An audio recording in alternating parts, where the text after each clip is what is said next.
All right. So the party of Garrett Goodbarrel, Growlbeard, Lisa One Shoe, and Dimble Turnin are on their way to stop an incursion um, of the plane of Limbo into the plane of Rissia. Um, and first, you have to get to Rissia. So you're traveling through the tundra of Everice um, to find a portal into Rissia. Um, you have it on good word that it's the portal's hidden within the skull of a giant beast. So you're now approaching.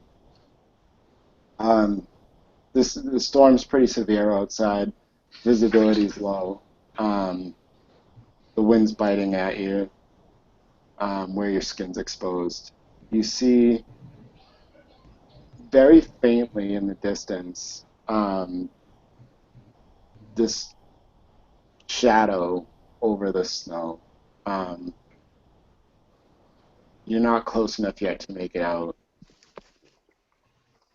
what it is exactly. Um, unless you guys want to say or do anything, um, assuming you're going to approach closer to find out what it is. Yes? And what did you say that we were looking for? It's a skull that has the portal? Yep. So it's within the body of this beast in the tundra. Okay. Garrett would say, "Look, that must be the shadow of the skull. We should go look." And he would start marching forward through the snow, all confident. You would all know from being around him for quite a while. He feigns confidence whether it's there or not.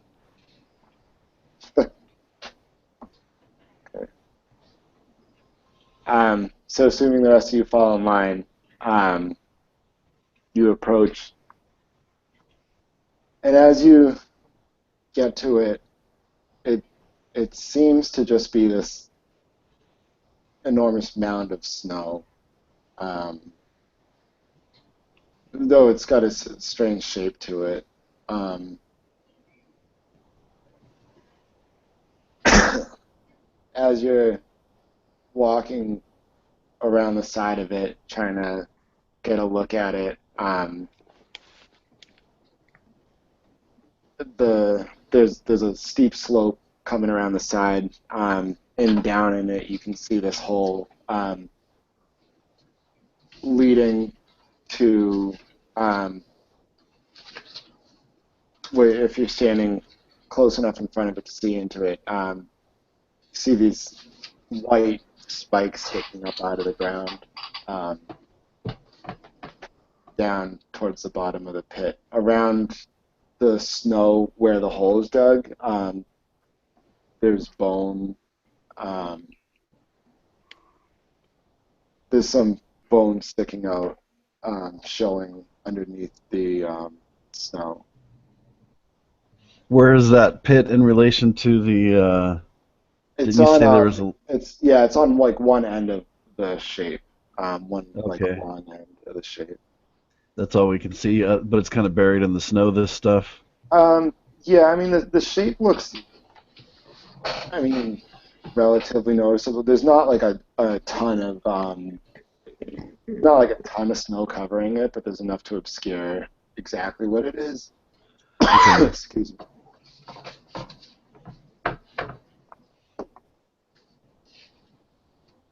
So I'd say that Dimble and Growlbeard recognize that the shape itself um, looks more like just a rock mount, like formation or anything. Um, you can wipe away some snow if you wanted to check out what's under it, or you can proceed towards the pit. Hmm.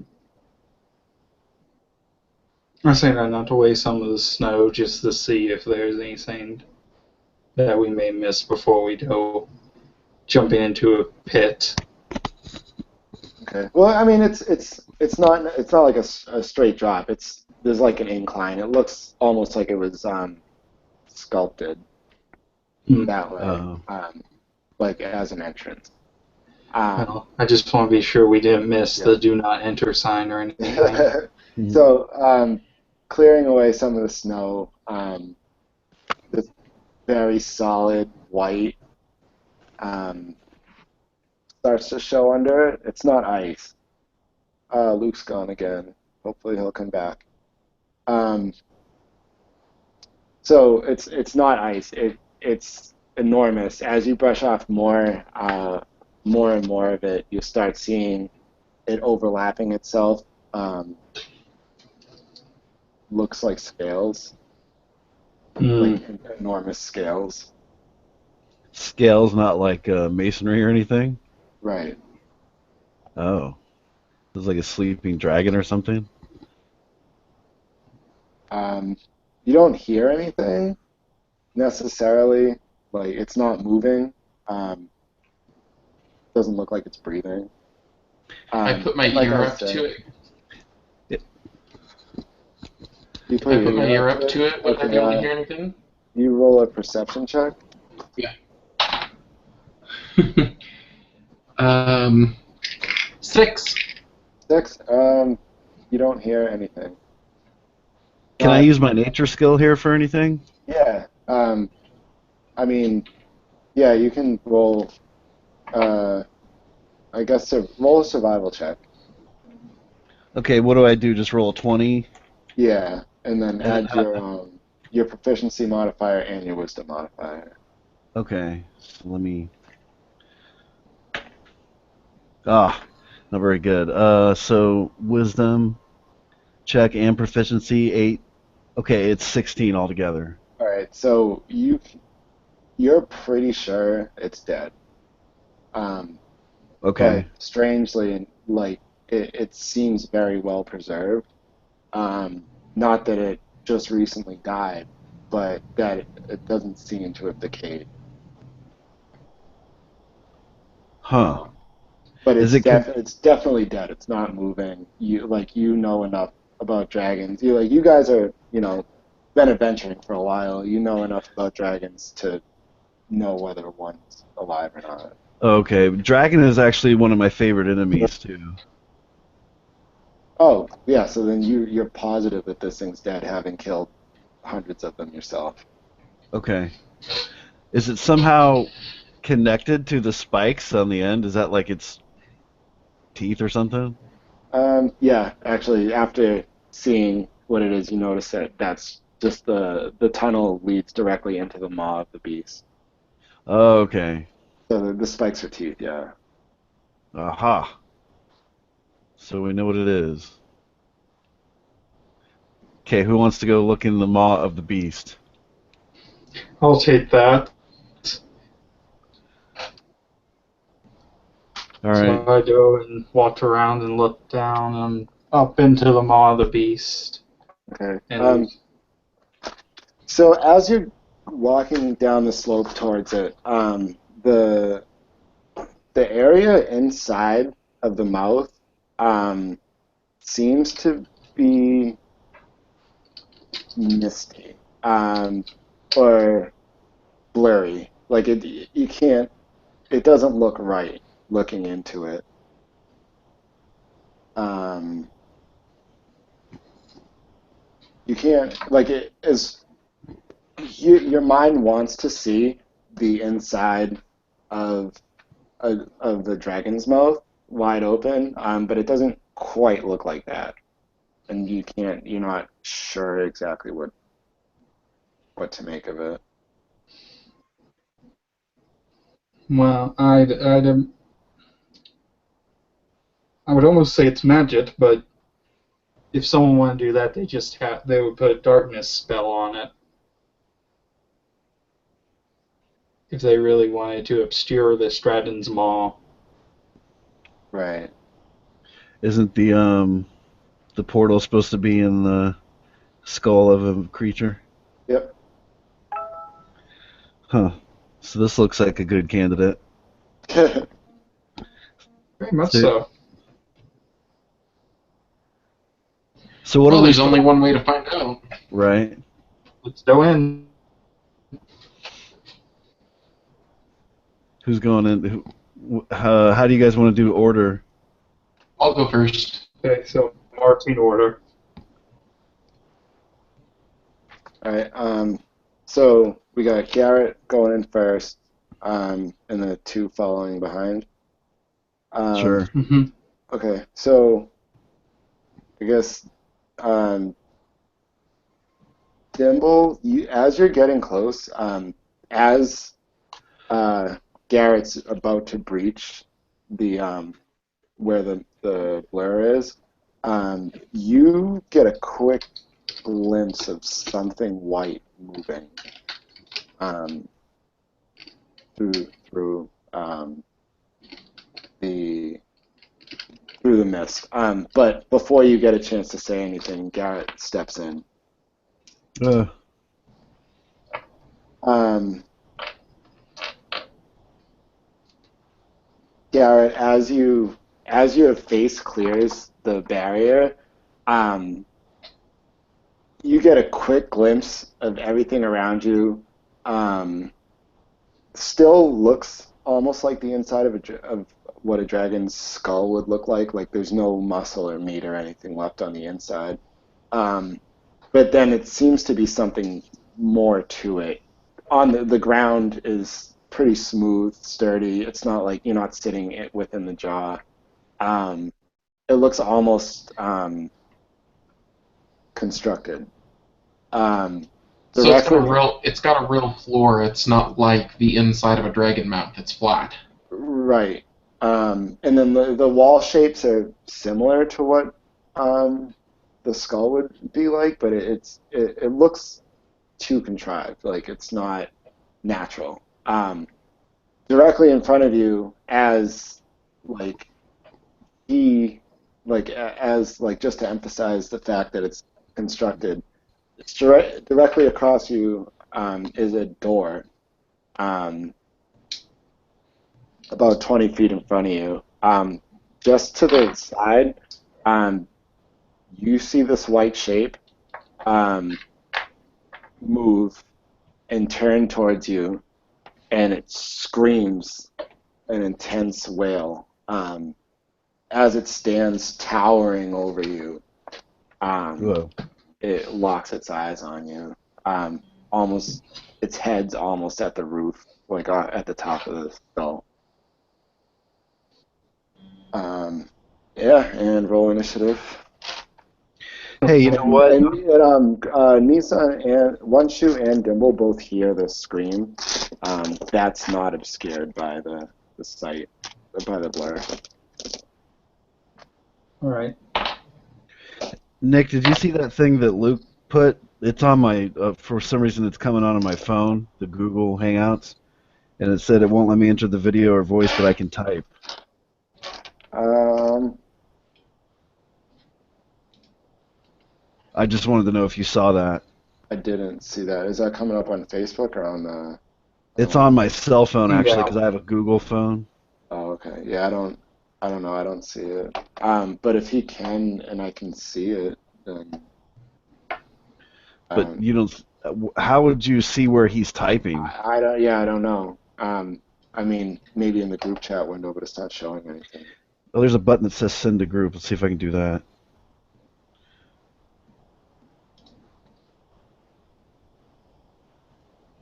I don't know how to work this thing. I can't figure it out. Anyway, I don't know. I can try to text to him or something if it'll work. I mean, if I can't see it, it's just gonna slow things down. Yeah. Yeah. Okay. So, I don't know. We'll just go on without him. I'll adjust. There's if you know what, you might be able to see it if on the left side of the screen you go to the chat. Yeah, If you open the I tab. have the group chat open. It doesn't say Oh, anything. It's you're right. It for doesn't people show it. coming in and out. Okay. Well, whatever. Yeah. Anyway, go ahead. Sorry. All right. So Yeah, roll initiative. Alright. I got a 16. I got 14. What's the bonus for initiative? Just your dexterity Okay. modifier. That was Dimble got 14, you said? Mm-hmm. Okay. I got a 14 as well. Okay. I'll leave that up to you, to who wants to go. Uh,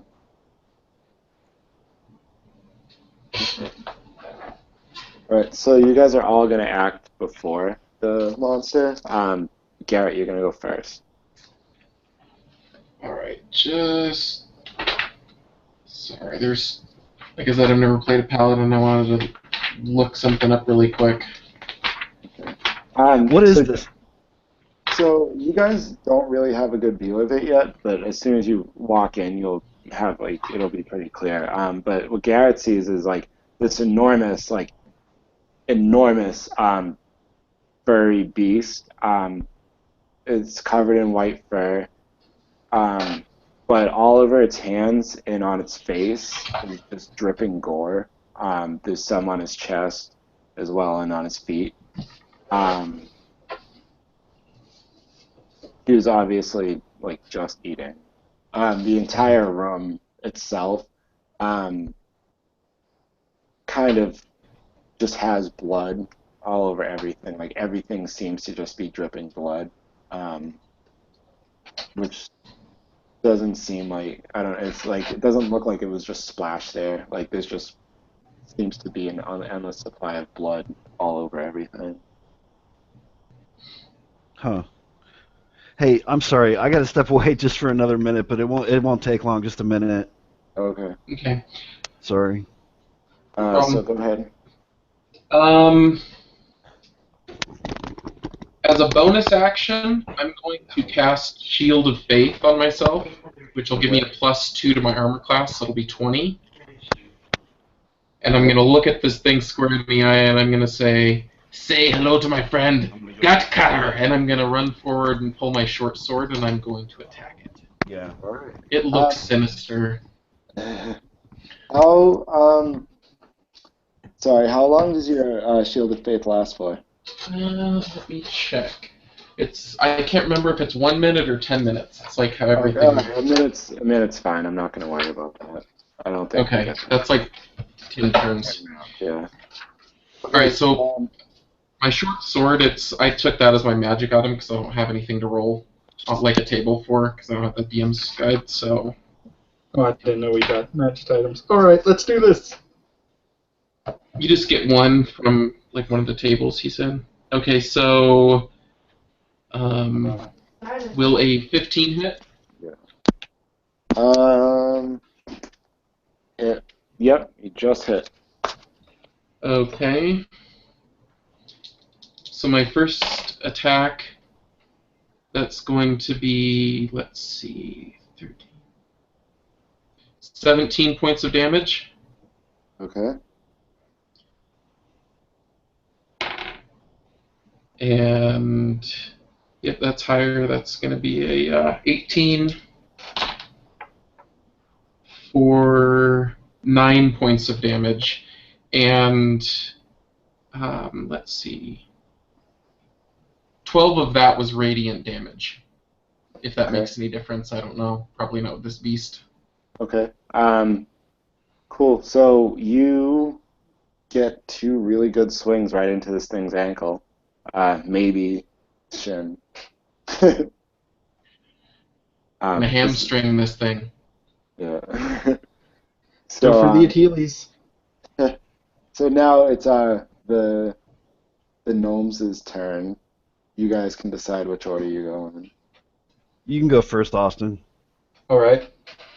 So as a bonus action to my free hand, I'll summon my magical rapier. Okay. And then, as my action for the turn, I'll cast Eldritch Blast. And they all freeze right into this dude's face. 27. 27 damage. Is there a save for it? No, 27 is my attack roll. Oh, to hit? Okay, yeah. Well, that definitely connected. All right.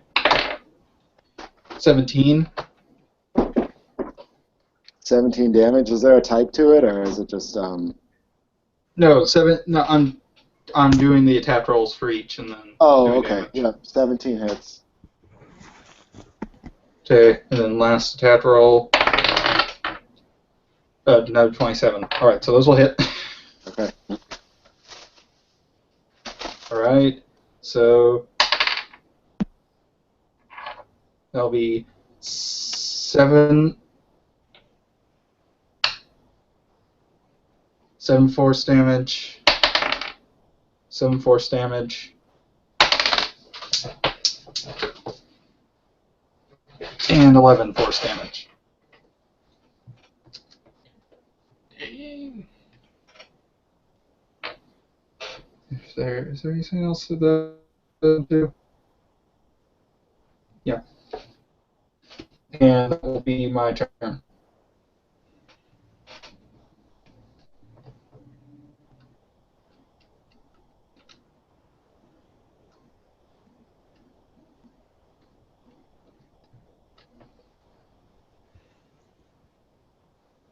So what's going on? Are you still going, Austin? No, I said that's my turn. Oh, okay. Sorry. So it's my turn. You broke up on me. Yeah. Sorry. Okay, so I'm just going to attack with my crossbow. I guess I get 2 attacks, right, at this level? And then there's something called Colossus Slayer on my archetypes, Nick, hmm that says the way it works is, Is that the one that you chose? Because you get one of those. yeah, Right? that's Okay. the one I chose, right? All right.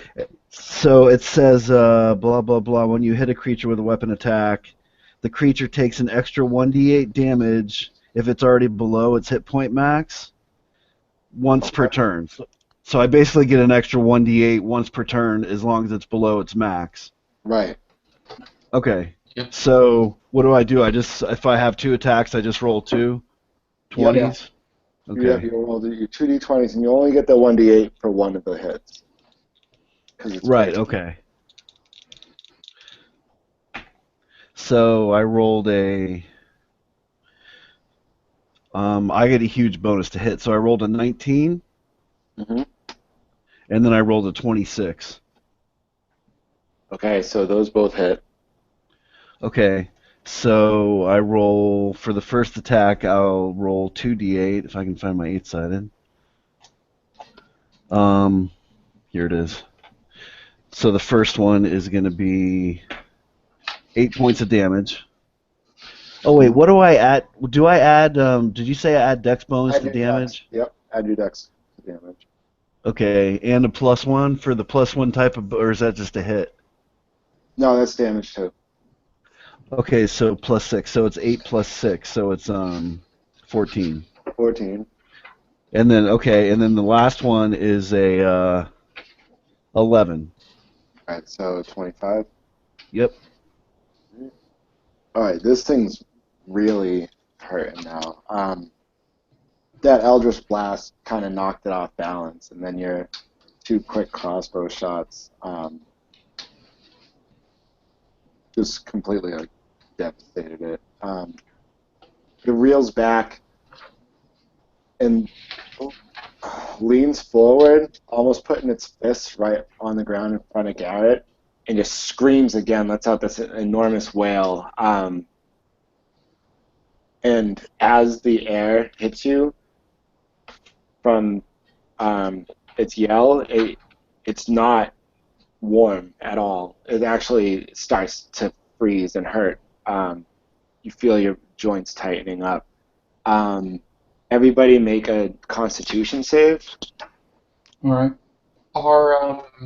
So anybody within 10 feet of me gets a +5 bonus to all saving throws as long as I'm conscious. I don't know if anybody's that close to me, but I'd say you were. I mean, you guys would have had to move in order to see well enough to hit it, so you're close enough for that effect to work. I got a 12. Okay? Constitution save +4. What's our bonus with yours? Plus With your 5 from me. Okay. So 14 +4. I rolled an 18. Okay. And I got a 19. All right. So Dimble's the only one that takes the full effect of it. Garrett, it goes just slightly over your head, and once you manage to move out of the way quick enough, you're still going to take some damage. That's 8.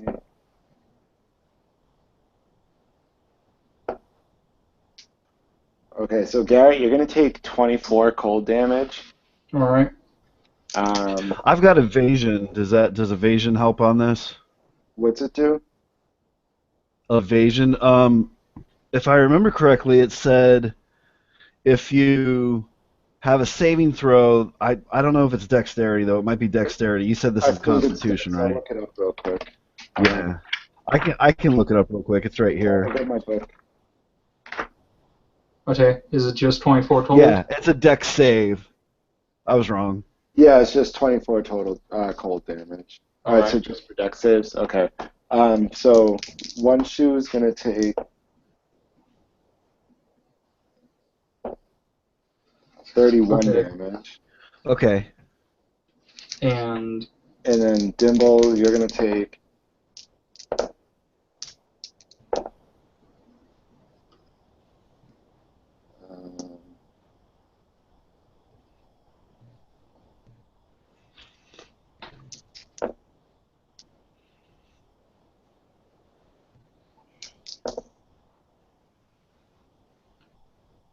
45 damage. Damn. all right. That'll knock me down to 30. That's cold damage.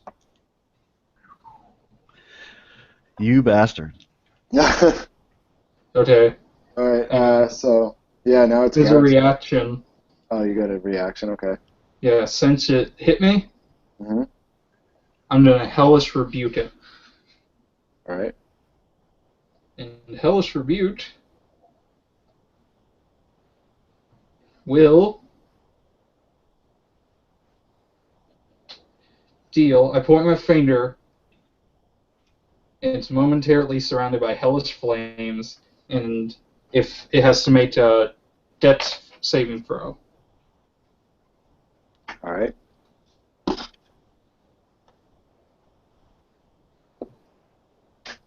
Uh, 14. What's the DC? 14, and my DC is 18. All right. So, what happens? So, since I tasked it with a 6 level spell slot,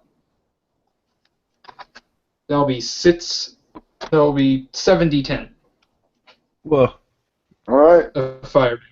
Payback. So that'll be 6.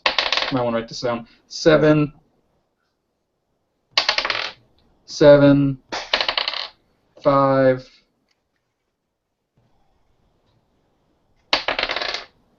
3.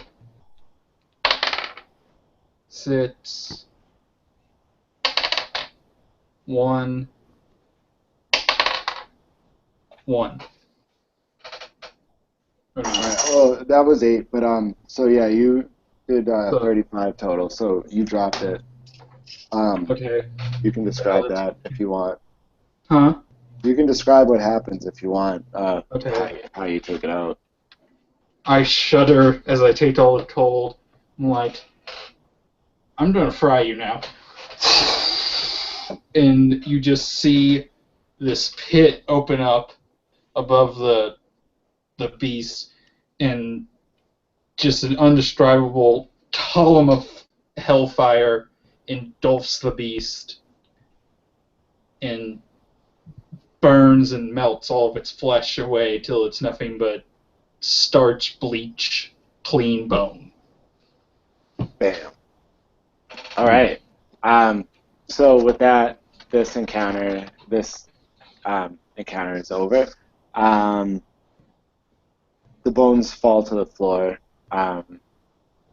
Now having a chance to take a breath, you notice that other than the frozen breath attack that you just took, You feel weak in this place. You can't quite put a finger on it, but something feels off.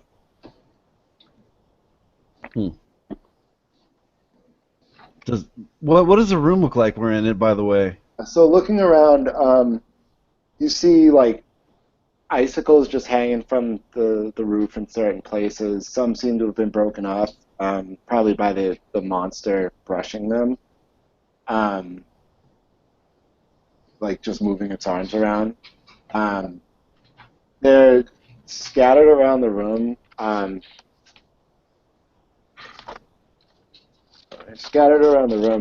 There's seems to be like what look to be like the feet of ice sculptures on the ground around the doors that are directly across from the entrance.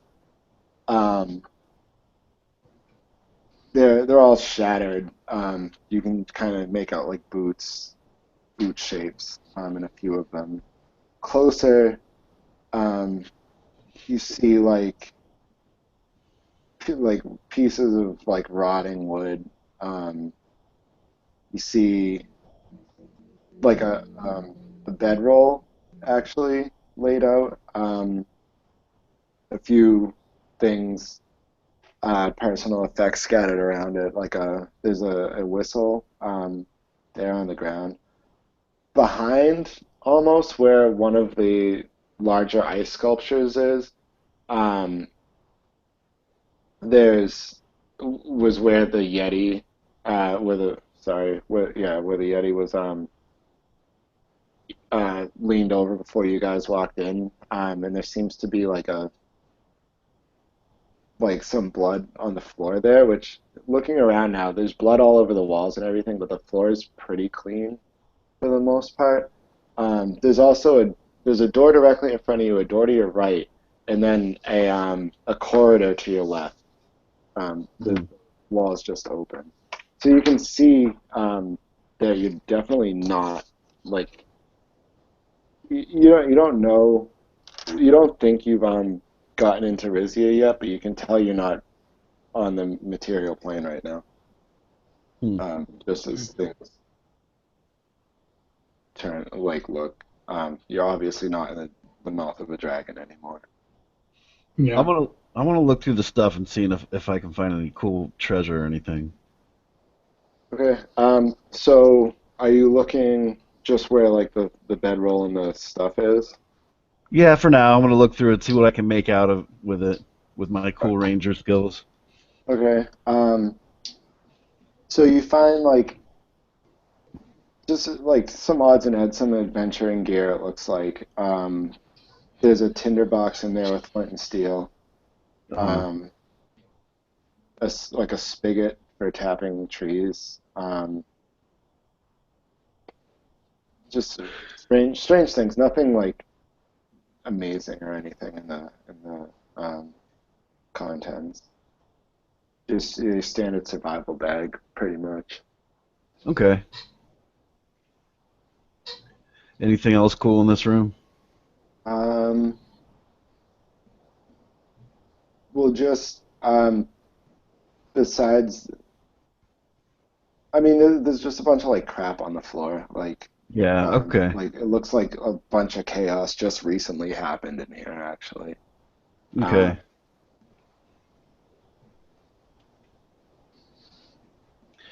So what do you guys want to do? You want to go down the corridor or check the doors or?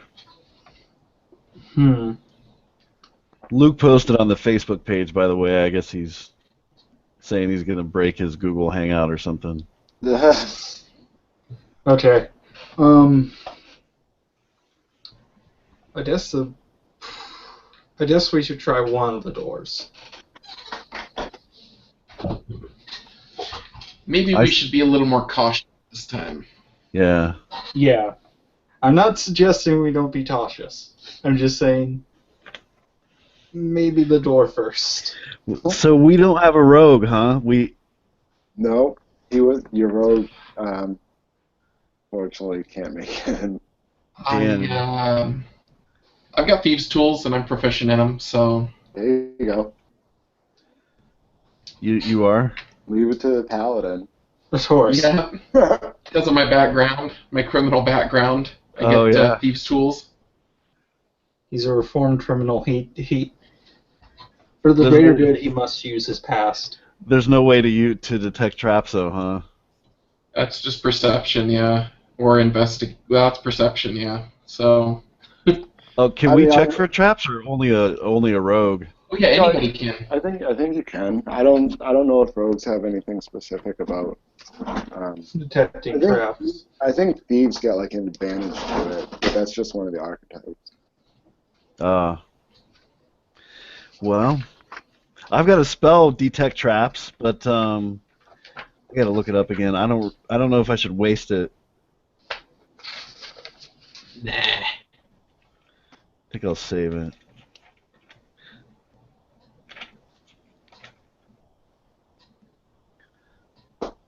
Find traps. Well, what do you guys want to do?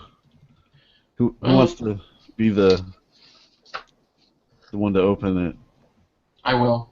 I mean, I want yeah, to since end. our road, our I'm sorry, our paladin, our former rogue.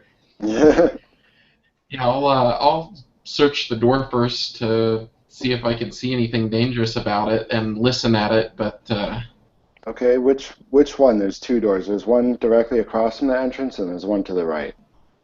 the one to the right, if Okay. that's okay with everybody. Yeah. That's fine. All right. So make an investigation roll. Okay. I'm not good at that. An 8.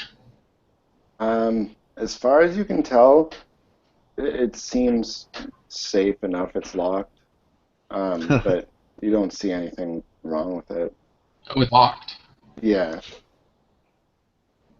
Okay. I'll try and pick it. Okay. So that's going to be a, what is it, sleight of hand? I think it's Yeah, I just think thieves' tools, right? yeah, it's Yeah, so roll so 20 these tools plus you get an advantage proficiency. to it, right? I've never used them. I haven't played a rogue in 5th. Uh, I should have looked that up. I thought we were gonna proficiency have with one. these tools lets you add your proficiency bonus to any ability checks you make to disarm traps or open locks. So you get your Okay. proficiency bonus to use when you use them. Okay, and I'll just use my dexterity, right? Yeah, I wish I'd. All right, there it is.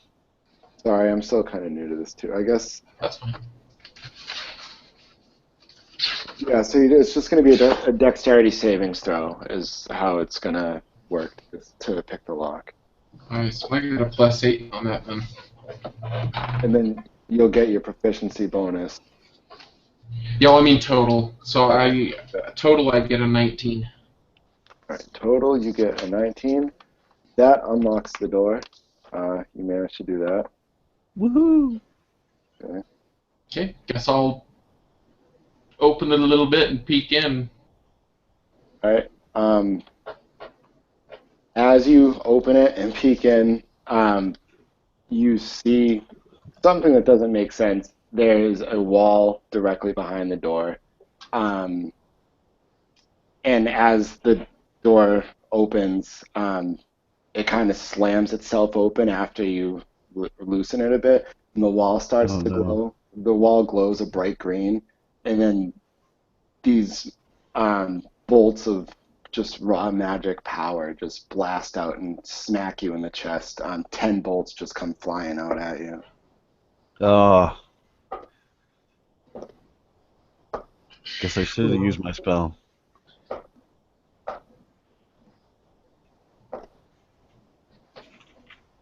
And you take 27 points of damage. Ooh.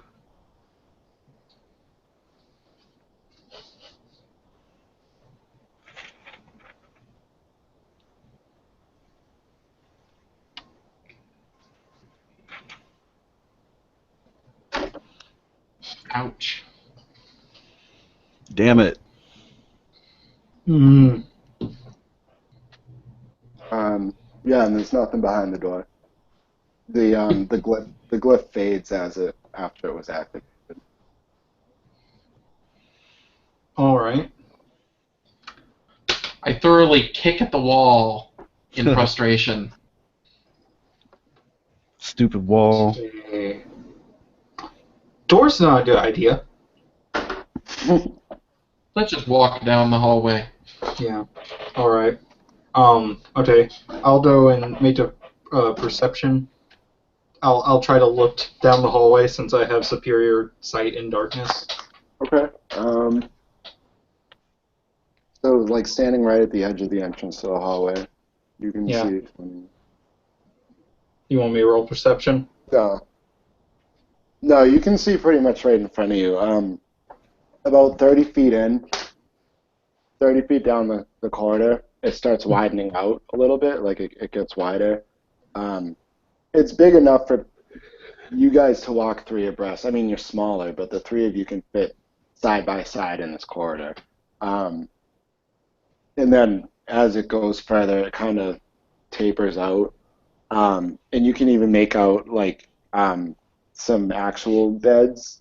Well, more so than what you see in here. So like you see quite a few. Like it looks like a living quarters. It seems weird that there's no. It's not really a room. It's not like sectioned off or anything.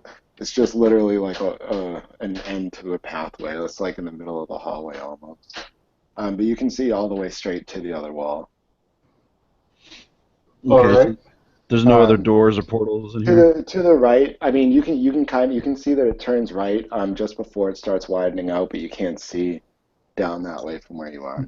I do not have periscope vision. Darn it. Nope. Okay, I guess we'll proceed as carefully as possible. Do we want to go three abreast, or do you want me to go in the lead? I can go in the lead. We may wanna. I'll take point. If you're going to take point, I'm going to heal you some. All right. I'm going to do lay on of hands, and you can have 20 hit points back. All right. Thank you. And as you go to lay on hands and you touch him, you feel the power surge out of you. But Dimble, you don't actually get any hit points back. You don't feel anything enter you. Oh well, then never bloody mind then. Huh. That was strange. Yeah. Didn't you say that we have a? Evil. Didn't you say that we had like a strange feeling, or there's like something out of place in this Yeah, place? like you feel weak here. Like Oh, a very slow drain on you is just Slow like drain. exhausting you. Okay. So if Not his to the lay on of point. hands didn't work, does my temporary hit point gain work? It depends. And you can try. I mean, I don't know. You can probably assume that getting health from other people, like being healed by other people or by magical means, probably isn't going to work right now. Because he would have gotten it from killing the beast. He would have gotten temporary hit points just from Yeah. slaying it. Well, yeah. Then they would have been. You wouldn't have actually got them. Oh, so I don't get any of my 10 hit points? No. Dang. huh. I Well, feel disconnected from my god. what do you guys want to do? You want to just go in the room? Hey, Pally, you take point. Okay. I'll be at the back too. I'll be in the end, like making sure nobody's sneaking up behind us. All right. All right. Okay. Me and my shield will lead the way. Quietly. If you guys wanted to, since I have stealth, like I can go do a scout thing, but it's up to you guys. I don't have to do that. I don't really care. I'm proficient in stealth, and I'm wearing breastplate, so I don't have disadvantage or anything, and I've got a good dex, so I can move pretty quietly already. Okay. All right. I think we're all gonna. I can move stealthily enough. All right. So we can all try to move stealthily, I guess, while we're at it, right? Yeah. All right. That's not so great. I got a 14. Okay.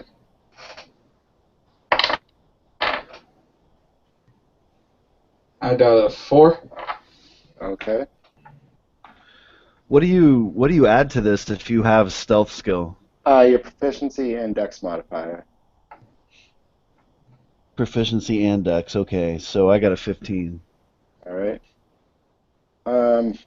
So Dimble blew it for you. Yeah, I kind of figured. Stumbling around, kind of limping really weakly around. But what were you guys trying to do? Were you going straight across, or are you going to stop and look it down the corridor? Like, where are you guys trying to go?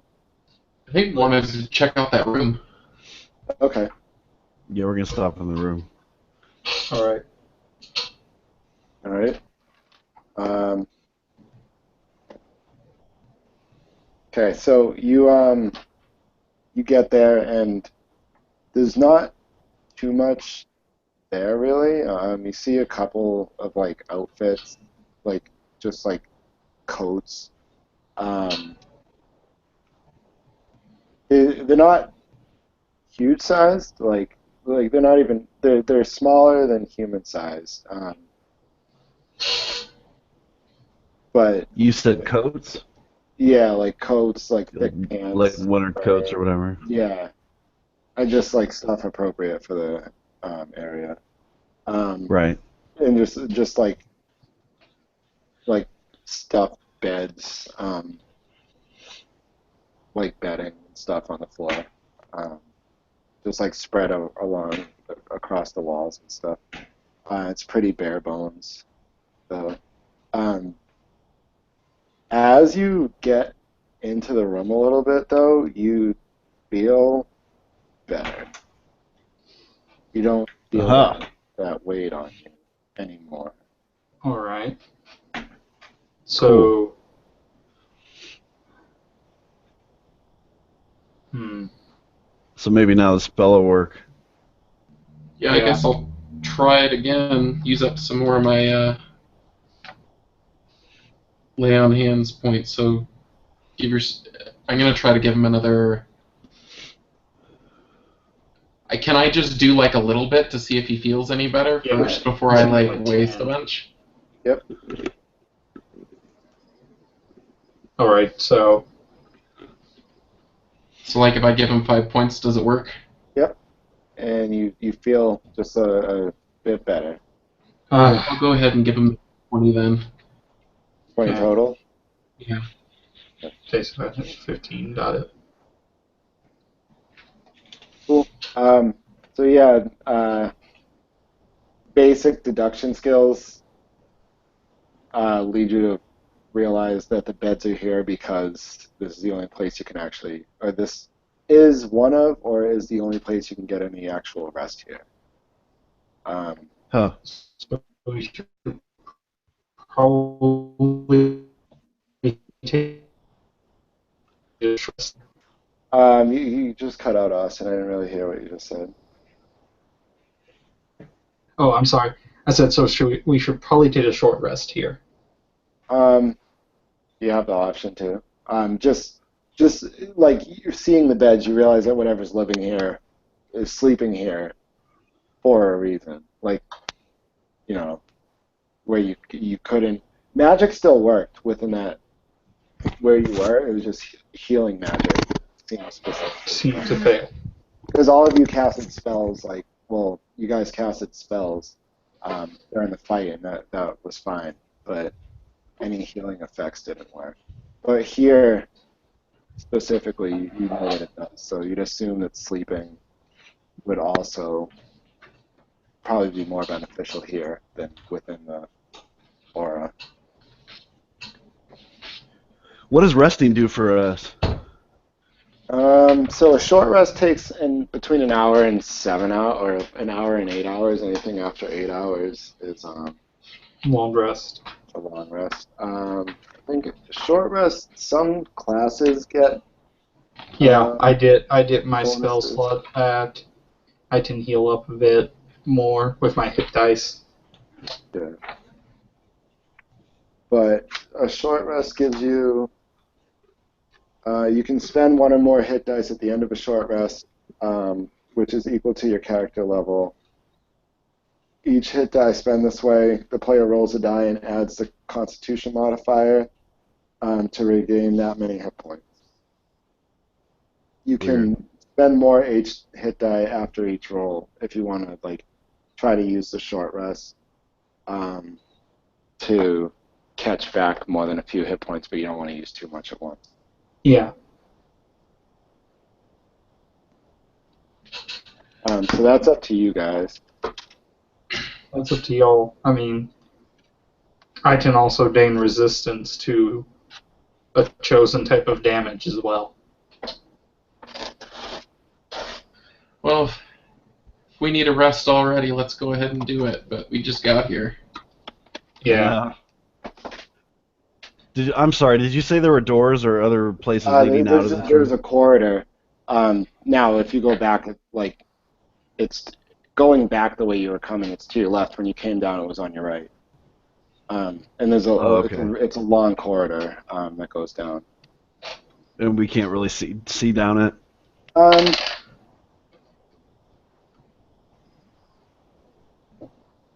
I mean, yeah, you guys can all see pretty far down. I think Dimble can actually see all the way to the end.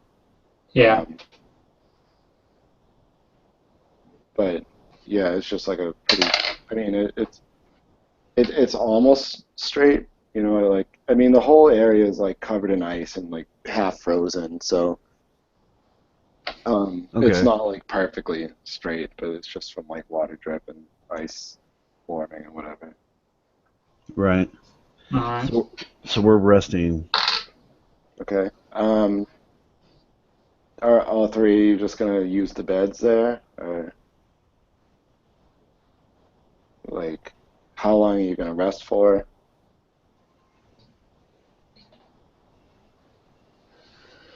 If we're gonna rest, let's just do a short rest. Yeah, just like an hour. Okay. Okay. Do we need to keep a lookout? Yeah, probably be best. You don't have to like sleep during a short rest to get the benefits. Yeah, you just don't do anything extremely strenuous or strenuous. Kind of like rub your muscles or like warm yourselves up after the breath attack. Oh, so we can kind of keep a lookout anyway. Yeah. What do we add to our hit points for this, if anything? So your hit die, which is whatever your hit point dice is, you have like your level, so it's going to be like 16D, whatever your hit point dice is, and you have 16 of them, and you can spend as many as you want to regain that plus your con modifier per die. Okay, so 16 of our hit die plus Constitution. Yeah. Okay.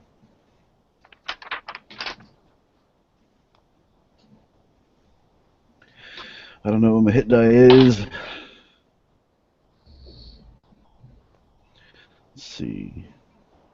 1, 2, 3, 4, 5, 6, 7. D10. All right. So you guys, you can roll up your hit die or whatever. Let me know when you're done. I rolled up a few hit dice.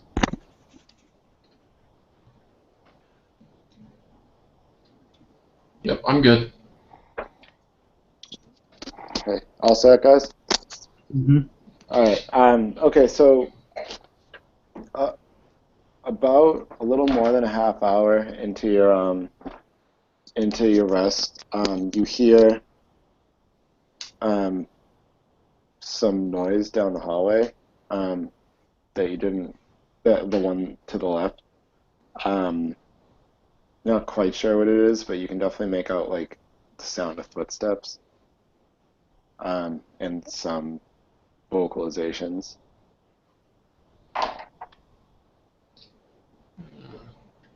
Down. I'm sorry. Which down? Which one? The quarter that you didn't come from. The turn that you passed by. Ooh, I'm gonna hide.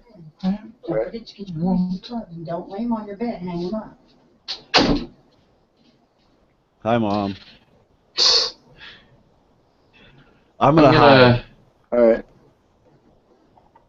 as I see him do that, I kind of look around like, oh, that seems like a good idea, and I dive under a bed. Okay. Yeah. All right. So I'll make hide rolls. Okay. What do we add to Nat that? 20. Proficiency. Oh, not 20. Nice. Huh? What do we add to that? Proficiency and dex bonus? Yep. Okay. That's stealth and yeah. What's that? Proficiency with stealth and your dex bonus. Yeah. What does a stealth give you? Stealth.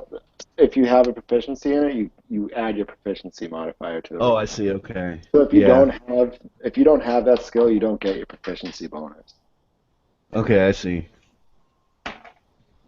I got a 23. Okay. All right, I got a 26. Okay. I got 23. With it being a nat Well- 20. Yeah, you rolled a nat 20, right? Yeah.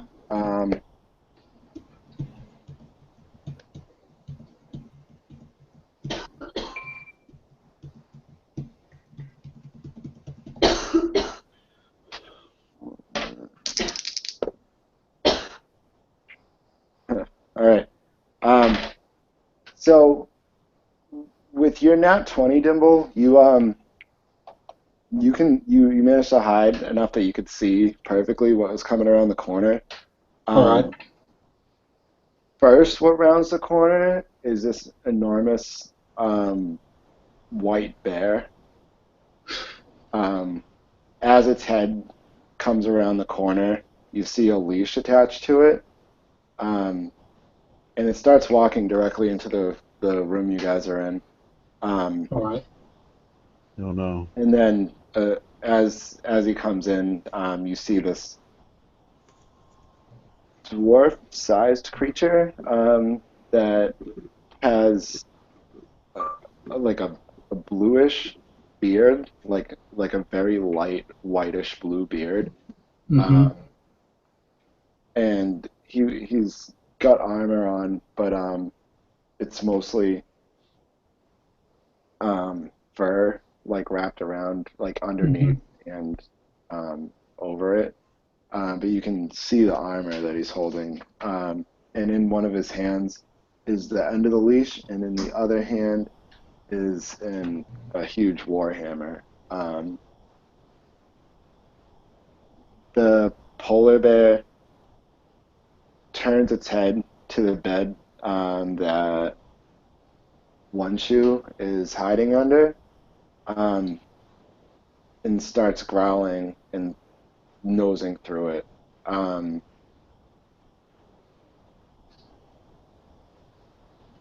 The Alright. No. the dwarf lets out a cry. Me? No, Josh. Alright. And It's Can then I try and smoke attack behind- him from the shadows? so unfortunately the bear also rolled a nat 20, and it has advantage on its perception check. And I actually rolled two 20s, like both die were 20s. So you guys have, even though you hit exceptionally well, this thing just smelled you and was on you. Okay. Yeah, it's So a 20. there's no surprise round, but you can roll initiative. Alright, let's roll. Okay. God, I hate this die. I rolled an 8. 5. Who got the 8? I did. One Josh? shoe. Okay. Yep. What do you got, Dimble? 15. And Garrett? 5. Okay.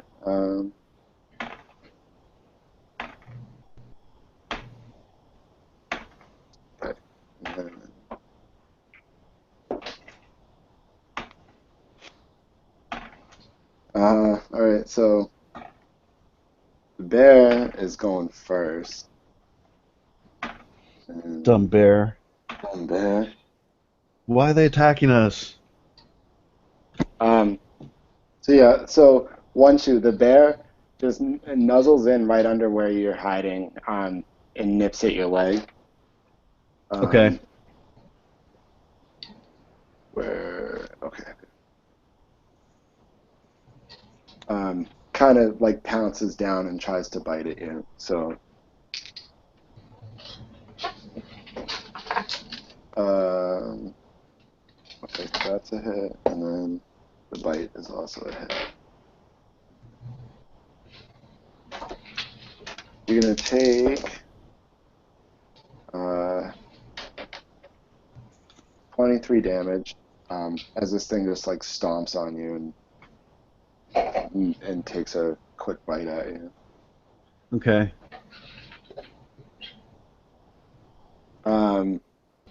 Next will be Dimble. Okay. So because you got that nat 20, I'm gonna give you advantage on your attack. Just assuming the polar bear only noticed the other two. All right. So I will go ahead and Eldritch Blast the bear. Okay. So one and I'll send 2 rays for the bear and 1 for the dwarf. Okay. Hmm? Okay. Okay. First ray was a 26.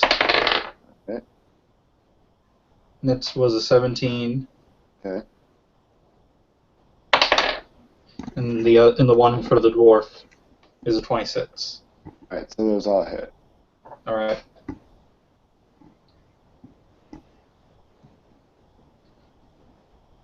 So there'll be a 1 force damage for the bear, 3 force damage for the bear. Or no, actually, those are both plus 5. So 7 and 6. The 13. So that's Okay. the total damage to the bear is 13. And then 10 for the dwarf. Okay. All right. And then So I'll summon my Eldritch Weapon as a bonus action at the end of my turn and pass along. okay. So yeah. So the bear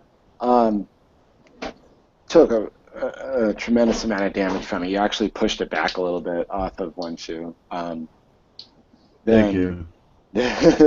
and the dwarf kind of just flinched when you hit it. It didn't seem to bother him too much. Now it's the dwarf's turn, and having been attacked, he rushes straight at you, Dimble, Okay. swinging his warhammer.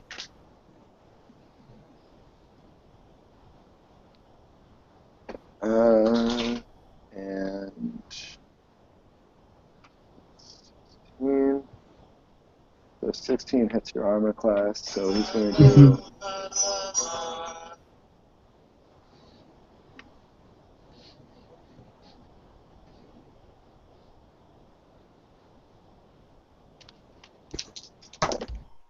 Right.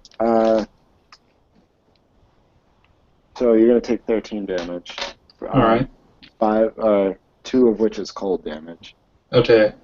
And I went ahead and dealt resistance to cold damage, so it'll actually be So only 11 1. damage. Yeah. So you're just going to take the 11 damage. Yeah. Okay. That goes to one shoe. Okay, what I'm going to do is I have, under my archetypes, multi-attack, I have volley. Okay.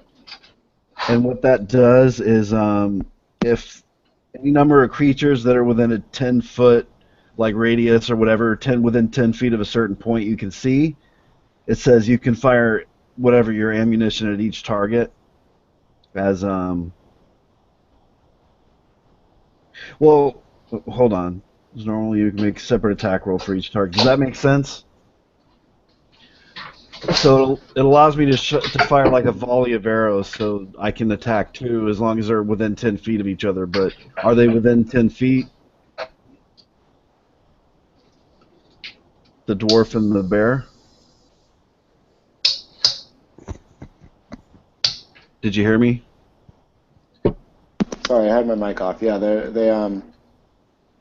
both close enough for you to hit. Okay. So I got to roll to hit each, and I get 2 attacks, so that's like uh 4. 2 attacks on each, I guess, Yeah. right? Yep. And then plus 13 to hit. Okay, so So we'll go with polar bear first. okay. So one's a natural 20, and Alright. then one is a 18. Okay, so those all hit. Okay, so they both hit. Yep. What happens on a natural 20? You roll the damage twice. So whatever your Okay. damage die is, you double it. Okay, so that's plus 6. So let's see. So 10 Mhm. times 2, I guess, which is 20. Well, you'll roll then- the damage die again. So if you I'll roll roll it 10 on again. the Okay. first damage, then you roll, and you just Okay. add, so if you get 1d6 plus 8, it's 2d6 plus 8 is your damage for that roll. Okay, well it's 1d8 because it's a crossbow. Okay, so it'd be 2d8 plus your 2 bonus. Okay, so the total for the first one was 10, and then the total for the second one was 13. Okay. So 23. Yep. All right, so that just completely demolishes it. Its eye, like the bolt just goes straight through its eye. You're close enough to just pop it right in. Okay. Then your attack on the dwarf. Okay, so that's I rolled a 28 and then a 27. All right, those will both hit. Okay. So here we go. So one is a 13 and the other is a 7. So 20 total. Okay. And that's it, I think. All right. So this one, it seems pretty mad. You didn't do quite nearly as much damage, but definitely aggravated it. Okay. Now it's Garrett's turn.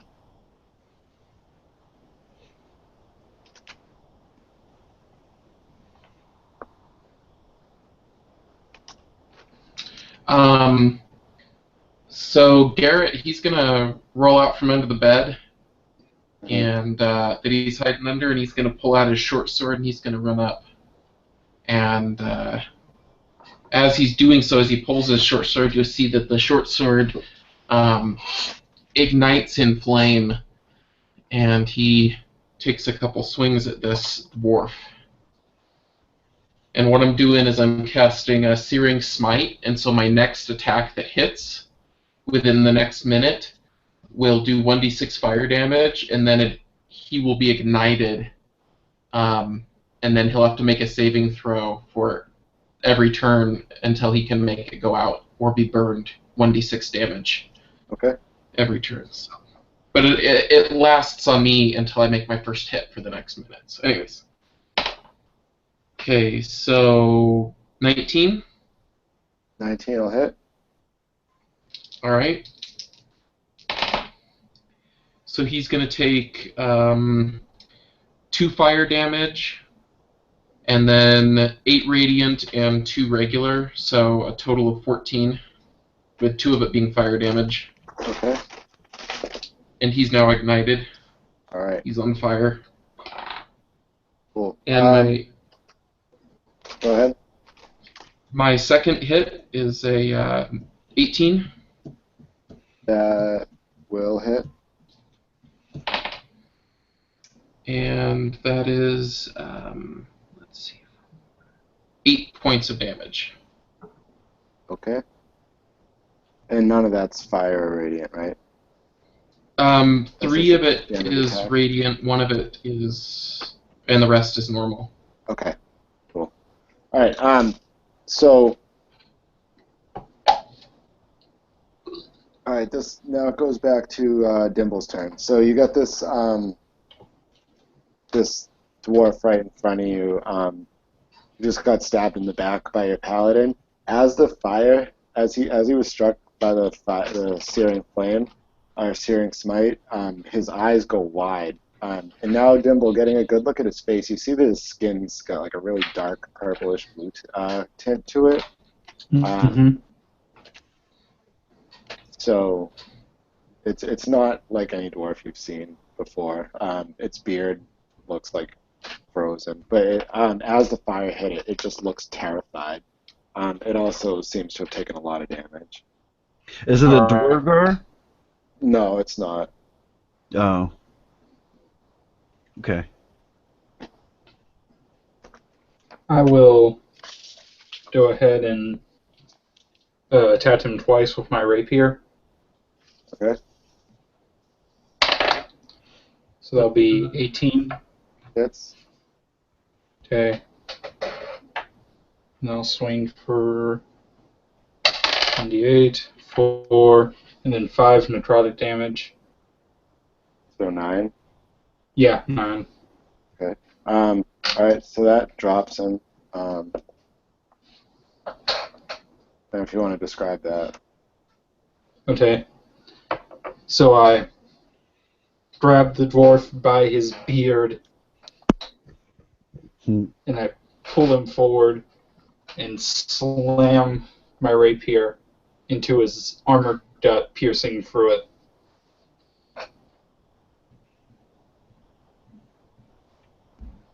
Before letting him drop. And I will also gain temporary hit points. Okay. Sweet.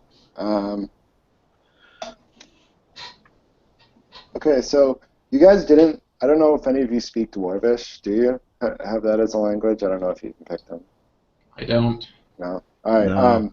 Okay. So you definitely heard that the dwarf call out when he came into the room. You don't know what he said, but yeah. So he called out. It's now.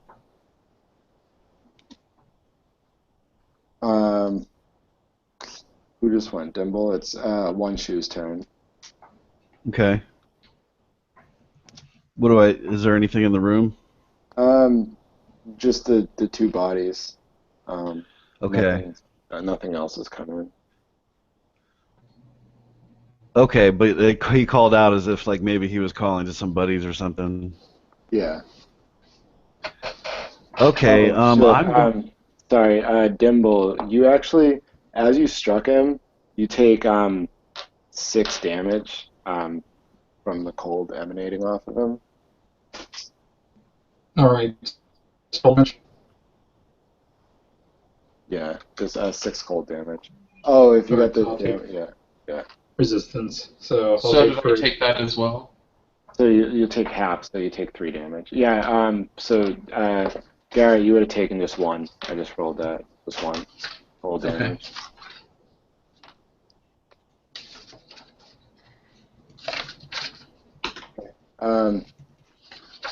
So yeah, I'm sorry, One Shoe. What were you gonna do? I kind of want to hide again and see what's going to come down and back into the room. Okay. Can I do that? You can make a I hide have. check or stealth check. Okay. I have hide in plain sight and I have vanish. What does vanish do? I'm not even sure. Is that a spell? No, no, it's a feature. Um, Let me look it up real quick if I can find it. Shoot, sorry. No, that's all right. So Vanished. you You can use use hide hide action as bonus as a action. bonus action. Oh, it's a bonus action. Okay, that's all it And does. you can't And be then hide in tracked by plain sight non. is basically, yeah, and I can't be tracked. And then hide in plain sight is like camouflage, but it takes a minute to use. Yeah. And that gives me a +10 stealth. Yep. As long as But you're. whatever, I'll just roll regular. Okay. Okay, so I got I got an 18 altogether Okay. to hide.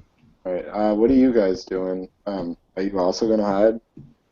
I'll go ahead Garrett. and. Garrett's turn first. We're All gonna right. keep the initiative going for now. Alright. How far is that other hallway from where I'm at? Um, I mean, assuming you didn't go, the hallway's only like 30 feet from the far end where like the furthest bed roll is, so it's not too far away. Okay. I wanted to move over there stealthily and try to peek down the hallway to see if anything's coming, I guess. Okay. Make a stealth roll. Ooh, nice. 26. Okay. So yeah, you managed to get your head around without being seen.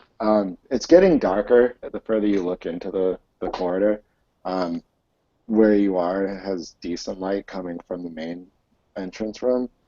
Um, but you manage to peek your head around and not get seen. You see another of those dwarves kind of slowly walking towards you. Um, if you want to make a perception roll, this one is maybe 40 feet down the hallway. Oh. 6? 6? Okay. So yeah, you see him kind of like slowly walking towards you. He doesn't see you, but he's cautiously moving forward, having heard something yell and then not hearing anything after. Okay. Did that take my action to look around, or? Yeah, just because the movement and getting there. Okay. Then Um, that's it for me, I then I mean, can't do anything. if you want to try to like press yourself up against the wall and stay hidden, that's fine, and we'll count it in the act. Sure, yeah. Okay. Then.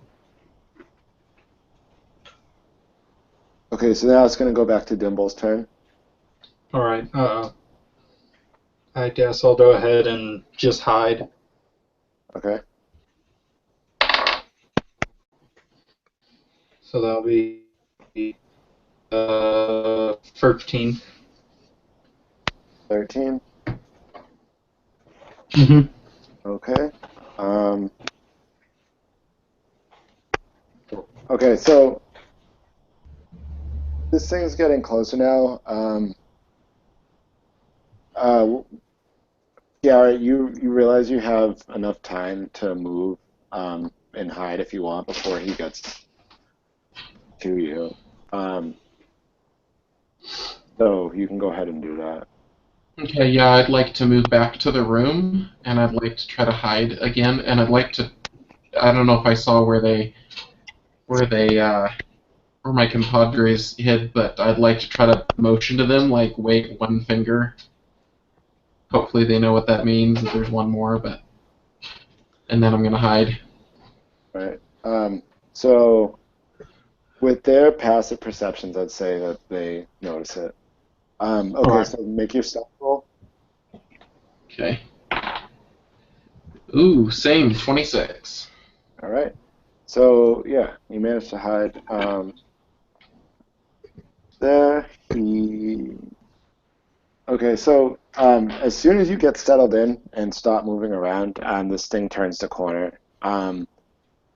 He looks into the room, doesn't see anything except for the two bodies on the ground, and he yells back to from the way he came. and this time you distinctly hear multiple footsteps approaching pretty quickly. You guys will have a surprise round on this guy if you act now, or you can wait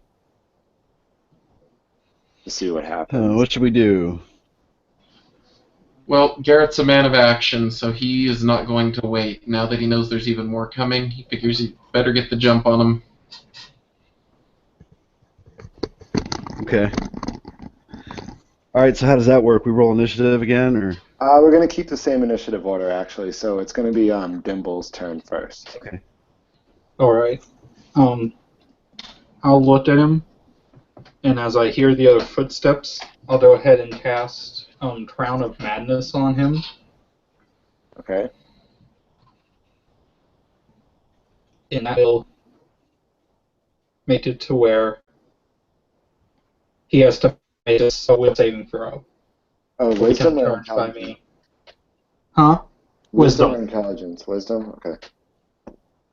All right, nat 20, so... Okay. He resists it. All right, so nothing happens? No. Okay. Is there a verbal component to that spell? Yes. Okay, so he knows exactly where you are now. All right. And then... one shoe, evens or odds? Would I pick one? Yep. Evens. All right. Okay, you're gonna act next. Okay. So I'm gonna attack the guy then with my crossbow. Okay. Okay. So, geez, I roll a 16 and I roll a 20. All right. So the 20 hits. So the second one hits. Okay, and I'm gonna roll for damage, and also I'm gonna use the Colossus Slayer again for plus 1d8. Okay.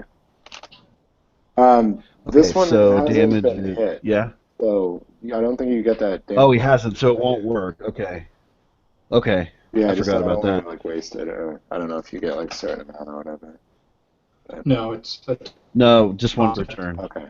Okay, so the damage is 11, a whopping 11 points of damage. Okay. So Bastard. he definitely felt that. As the bolt hits him, he ducks behind the corner, assumably waiting for the rest of his comrades to get there before he comes back out at you. Okay. Now it'll be Garrett's turn.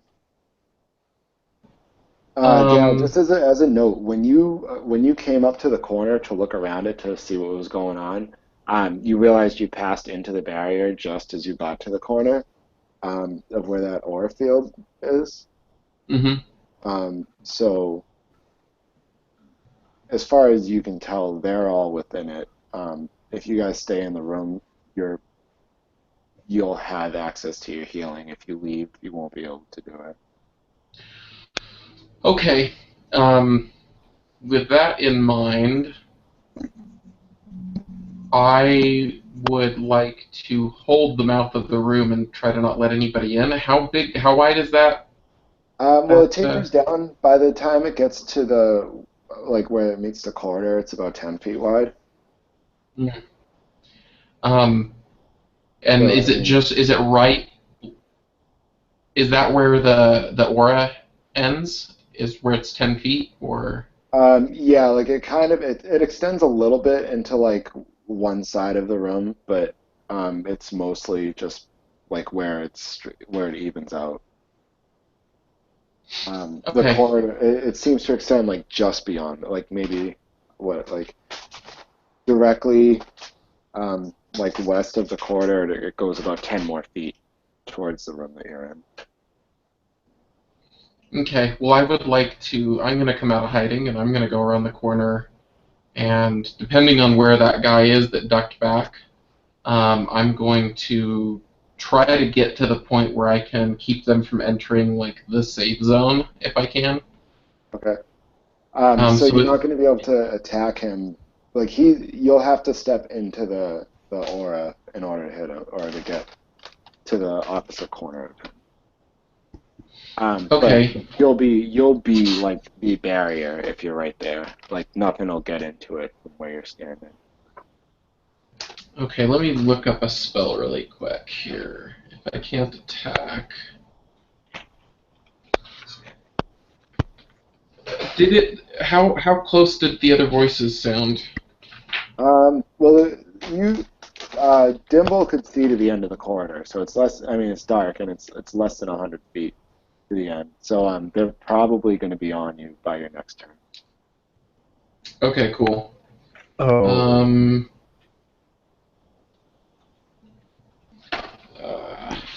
So many spells. Let's see, magic. Okay, so I'm going to go up to the edge, and I'm going to grasp my holy symbol, which is a red skull backed by a fireball, and I hold it up, and I say, "By we Jess, none shall pass," and this circle of light goes around me. And what I'm casting is Magic Circle, and it lasts. Oh wait, no, I can't do that. Sorry, that takes a whole minute to cast. Dang it. All right. Never mind. I'm just gonna take out. I'm gonna pass my my short sword into my shield hand, and I don't know if I can do that and hold it. Anyways, I wanted to throw a javelin at this guy from the edge. Okay, no problem. I'm going to give you disadvantage just because he's around the corner on the roll. Okay. But go for it. Alright. Yeah. That's gonna be a miss. It was like a 13.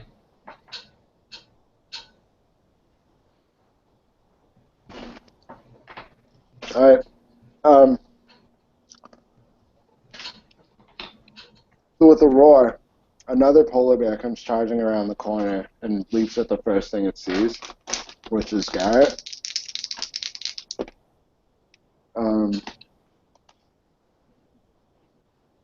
You still have Shield of Faith, is that? Oh, that expired. Yeah, it only lasts 10 minutes. Okay. So then it hits you with a claw attack. Get a good swipe in on you, doing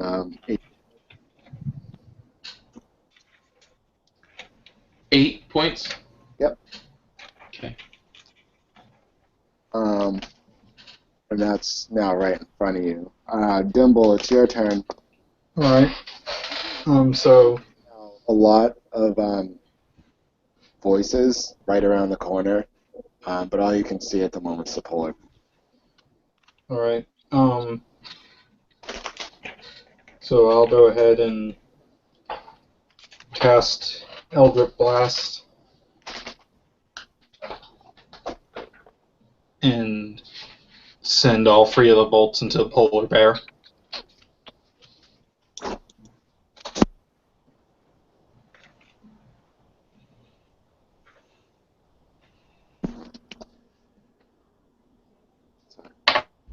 Okay. 17. 17. Mm-hmm. Okay, that hits. 22. Hits. 17. All right. Okay. That'll be 10, 10, and 12. So 32 points of force damage. So I'm pretty sure you got like almost all the kills except for that last polar bear right now. So this one just falls right where it is. Just rears back a little bit. Kind of crashes back on its back, kind of a little bit blocking the corridor. Falling plane into sight of all the supposedly dwarves standing behind the corridor waiting to come out at you. Right. Yep. Question. Yes. Can my temporary hit points go beyond my max Yeah, because yeah, health points or no? yeah, you'll still have those because that happened during this encounter. I don't know how long they Alright. last for, but it's only been like 5 rounds. Yeah. All right, so with a yell, a dwarf comes rushing around the corner, leaps over the leg of the polar bear, and swings a warhammer at you, Garrett. Completely missing as he stumbles by.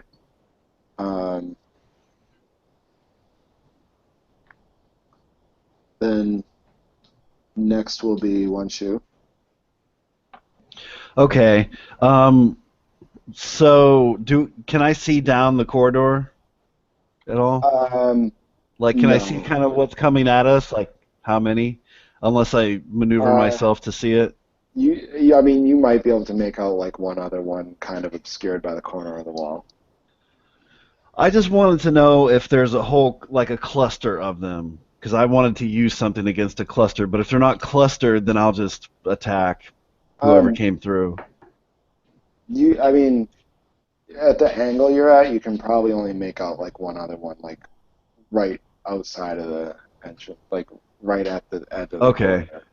Like there's like All one right. coming, there's another one coming out as you're acting. Okay. I will. I'll just attack the guy that just ran through then. Okay. That ran through and missed Garrett. Yep. Or is that your name, Garrett? What? Where is it? It's Yeah, Garrett. it's Garrett Garrett. Goodbarrow. Okay. Okay, so I'll attack that guy. Okay. Okay, so I get 2 attacks, and I'm going to use the Colossus Slayer again. Okay, so I roll a 20 and a 19. Okay, those will hit, but you don't get Colossus Slayer. This one hasn't been hit. Oh, that's right. Okay, I keep forgetting. Okay, so let's do this. Oh, not too good. So I rolled a 9 and a 8. All right, so 17. So 17. Yeah. Yeah, woohoo. All right. So yeah, as you hit him, the the one that you hit before with your other crossbow shot, kind of looks around the corner and then says something to his friends, and they start running back down the corridor. The one that you just hit too also turns to start running. But Garrett, you're gonna get, or yeah, Garrett, you're gonna get a turn before he gets to act again, as well. So. Yeah, and if he tries to get away, I'll get an attack opportunity, right? Right. Yep. So it's gonna. So you hear a bunch of footsteps start shuffling away. Then it. Just roll. Tell me high or low, Garrett. I mean even or odd. Sorry. Odds. Okay. All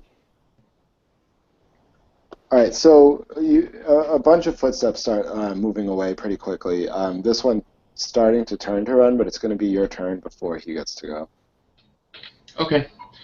All right. Well, then I'm going to attack him twice with my short sword, All right. and that is a 15. That's going to miss. And the second one is a 23, That will hit. and he will take 12 points of damage, and 6 of that is radiant damage. Okay. Cool. All right, so it's his turn. He's going to take a disengage action to break off from you, and then turn and run down the corridor. So you're actually not going to get your attack of opportunity on him. Oh, dang, okay.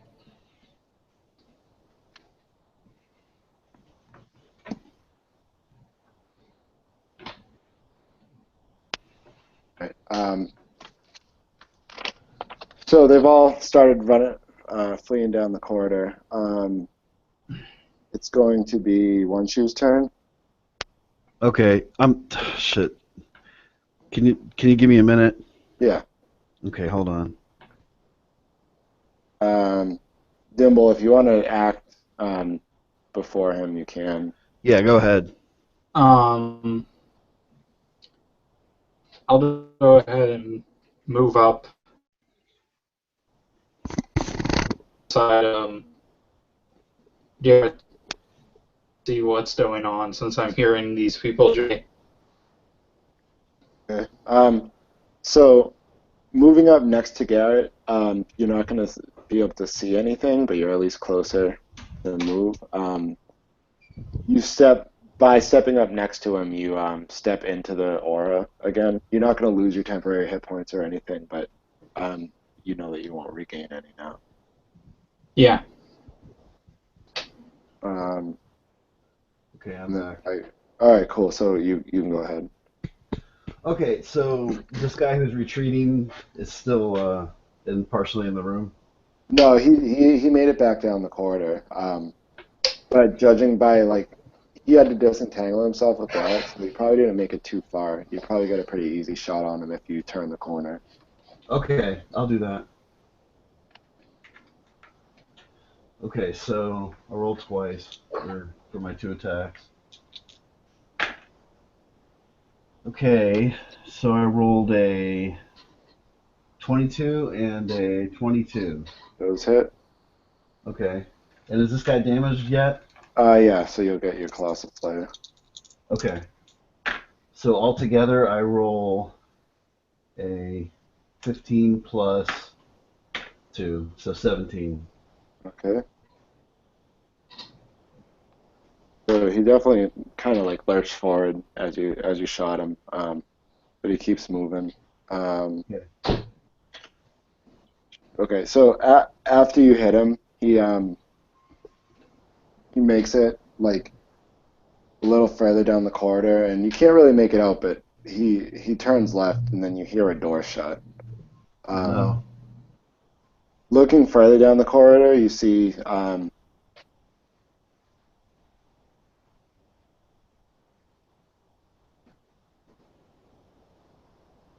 uh, sorry, two more of them running further down the end of the corridor, Okay. um, and making a left a little bit further on um, than that. So now it's going to be Garrett's turn.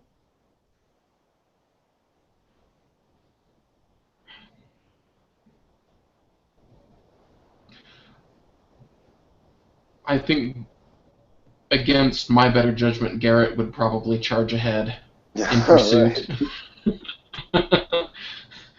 right. All right. What's your And so move he's speed? 25. 25. Okay. Actually, no, let me.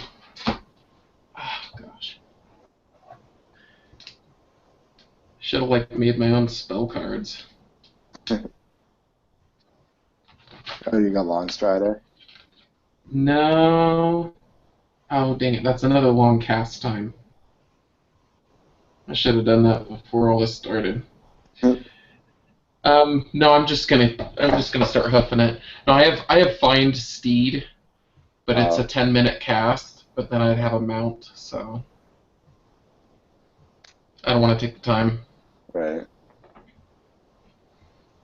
So I'm just gonna start pumping my short legs to that first door. Okay. Vengeance cannot wait. All right. So you're gonna make it. Uh, you're gonna make it to about 10 feet from the door. For this turn. Okay. Um, Running down there, you see the last of them turning the corner further down the hallway. Um, that's gonna go back to Dimble, who's the only one still in the room. I still will go after as well. All right. And you're just gonna take a full move action in. Yeah, I'll just make a full move action All and right. And go down. your speed's 25 or 30. 25. All right. So you're gonna make it up to right behind Garrett. All right. And one shoe, you're like at the corner of the corridor Okay. intersection. Um, and it's your turn. Whose turn? One shoe. Sorry. Okay. Um, can I? Do I have line of sight to these guys, or are they gone? Or No, they're gone down the. They both turn left at different points down the corridor. okay. It's against my better judgment to follow after them, but I guess I will since the paladin's going ahead. All right. So I'm assuming you're gonna stay with the group though. You're not gonna go. You can make it a little bit further than if you could get to the door Hmm. if you wanted, or you could stay behind Garrett if you wanted. It's up to you. Yeah, I'm not gonna run to the door. Well. Wait, let me think. So all the doors went through the door, right? No, you saw one of them go through a door. The other two that you saw went further down the hallway and then turned left, like another 30 feet. Okay, so there's a door, and then there's the extension down the hallway. Right. Okay. Also, you guys, now that you're all grouped together, directly to your right is another door um, that you didn't see anything go through. Great. I'm not sure what to do. What if they end up doubling back on us? Because there's another door in that first room we didn't go through. Yeah, that's true. Anyway. When All in right. doubt, attack.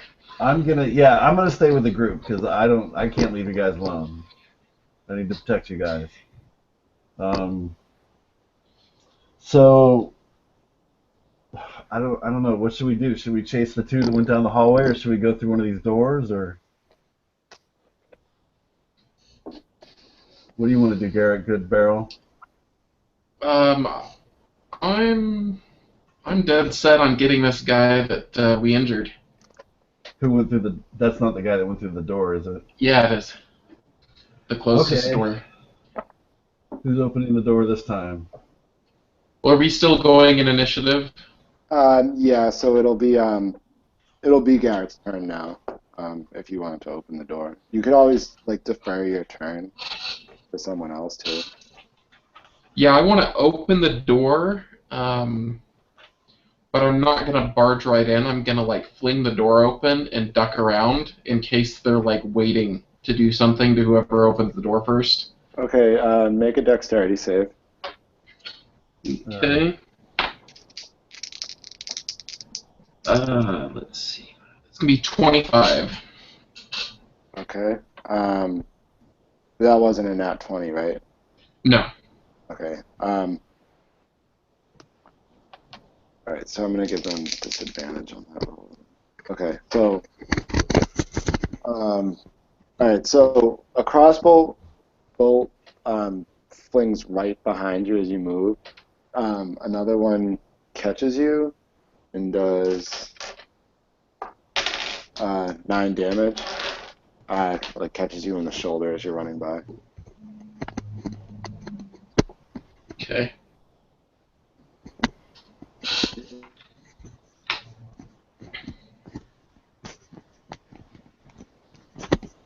And then after I ducked out of the way, I was just going to charge right in. Basically, what I wanted to do is I wanted to hopefully trigger them to fire as soon as the door opened and duck out of the way, and then go right in after that happened. So I don't know if I can do that on my turn, but The door wasn't locked, or even like latched. Really, it's kind of just a loose door. So I'm not going to give you. It's not going to take you time to have like pushed it open like that. But you had to have moved 1, 2, 15. Yeah, you can get right up to where they were. They're another 20 feet back from the door as the corridor branches. okay, I just won't be able to attack. That's fine. I'm going to go ahead and move up. Is there? What do I see when as I go in the You door? you see two of the dwarves standing side by side, crossbows raised, Okay. both turning to start moving away. Okay, I'm going to run up to him then. Okay.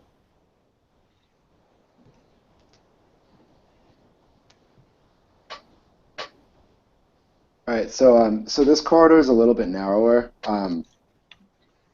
So you're probably you can only hit one of them, the one that's directly in front of you. Oh, so I didn't have to use a double move to get to him? Nope, you managed to get right in front of them at the end of your move action. All right, well then I'm going to attack the injured one. Okay. These two aren't the ones that were injured. These are two different ones. Oh, okay. Well then I'll just attack the one on my right. Like I said, you can only hit the one directly in front of you. There's another Okay. one to the right around a corner. You'd have disadvantage trying to hit at him, especially past this guy. Okay, all right. Well then I got a 19 for the first one, That hits. and the second one's gonna miss. So that's gonna be, let's see, 8 radiant damage and 8 normal damage. So total of 16. Okay. That devastated him. He almost crumbles as you hit him. All right. But not quite. Dimble, it's your turn. Alright. So if I was right behind Garrett, I'll move to kind of look in the doorway, but not enter, and Okay. if that doesn't use my action, then I'd like to go ahead and Eldritch Blast. Right. So the corridors, it's pretty narrow. That you'd be shooting into, and Garrett's standing directly in front of the only other guy that you can see. Alright, so probably not a good idea to shoot then.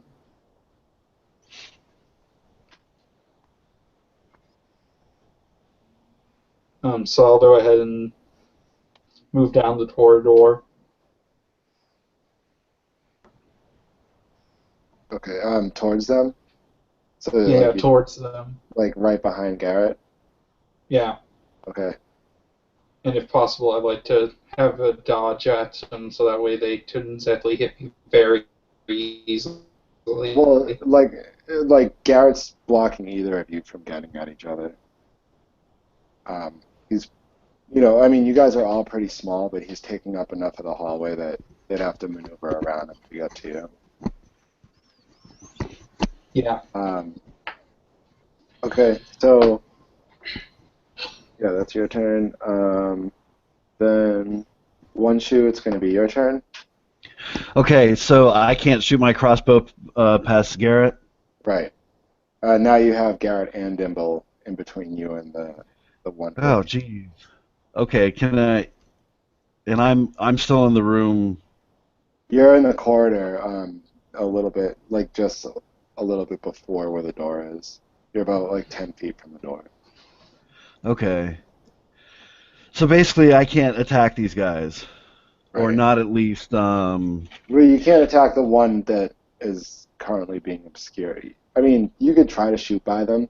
Doors are a little bit taller than either of you guys. But it'd be like a percentage to miss, and you'd be rolling at disadvantage.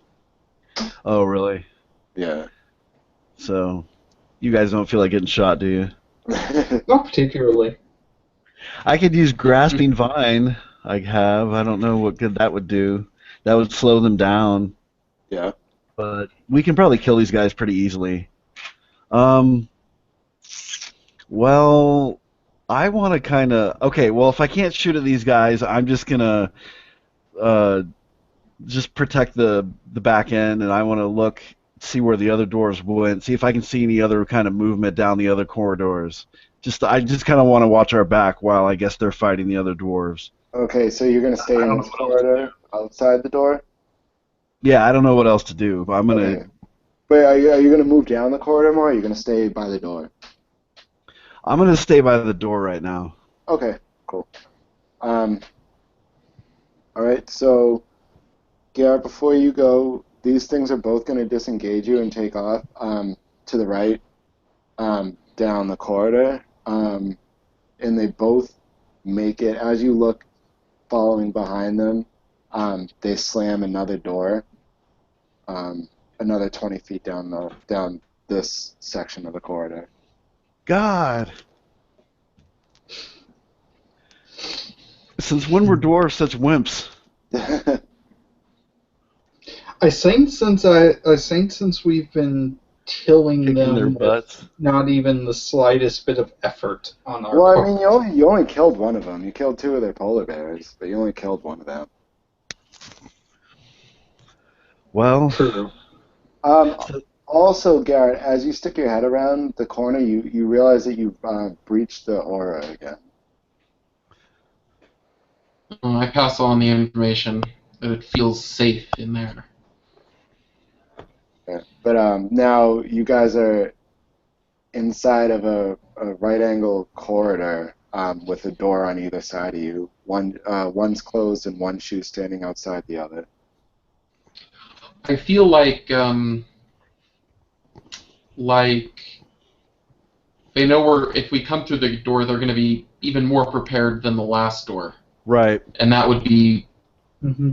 far more foolish than I normally would be Right. even at this point, because they seem determined to run, and we keep chasing them, and they know this place and we don't, and they can Right. lead us into a really bad trap. Right. So I think we should.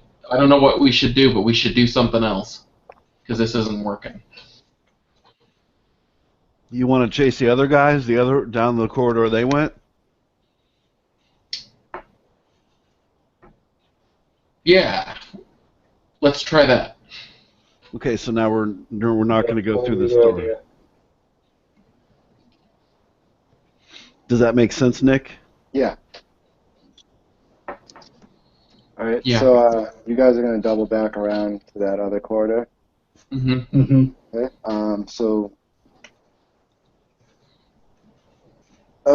So it would be now Garrett's turn. But I'm assuming you guys are kind of all going to move as a group.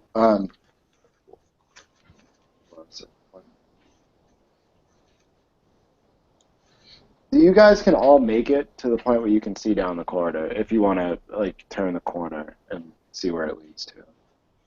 Okay. Or you can stop right at the corner. It's up to you guys if you want to stop and take a peek or if you want to just turn the corner and see. I want to take a peek. I already got shot for flinging the door open. Yeah. All right. So make a stealth check then as you get to the corner of the room. Or unless you want to have someone else do it. Because you guys, I mean, this is going to take your round, is going to be getting to this corner. So you guys can all Yeah. act. Yeah, I figured I'd lead. Naturally, Garrett would take the lead, but he only got a 10 on his stealth, so Okay. he's still a little amped up and not being as cautious as he should. Okay. So, all right. So you peek around and you see one of the doors that you did manage to hit.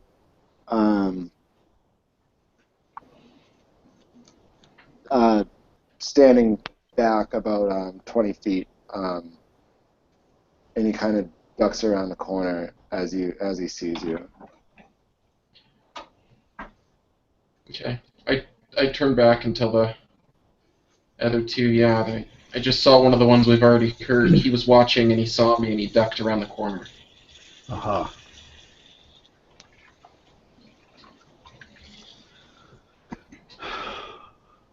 Okay. So what are we doing? Also, Garrett, what you saw besides him was he ducked into a room. Only about the room starts only about 10 feet from the end of the corridor that you're in. And just off in one corner of the room that you could see there's a cage. But you didn't see anybody else when you peeked around. Okay.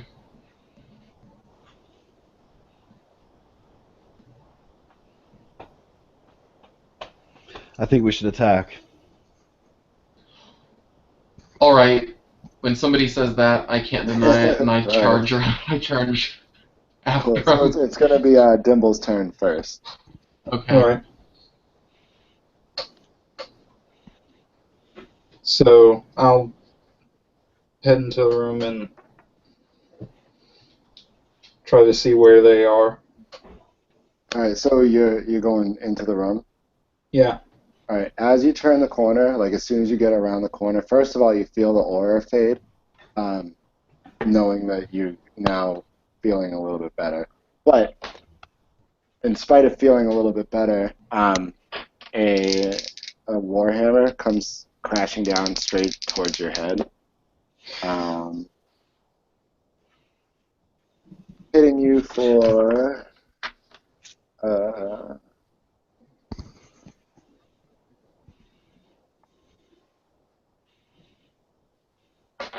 Okay, maybe we shouldn't attack.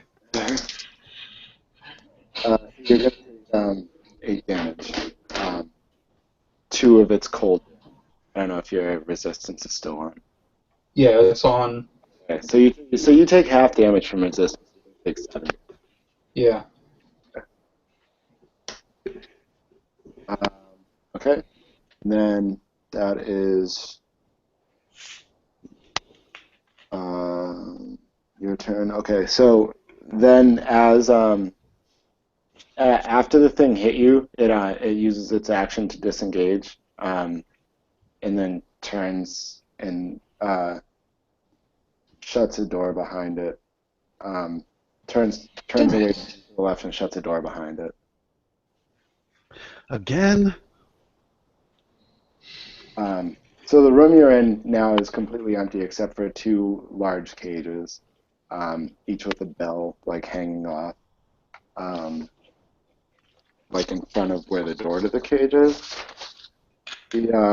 Like the rest of the dungeon, everywhere there's just blood all over the walls, and it looks completely fresh. It's very strange.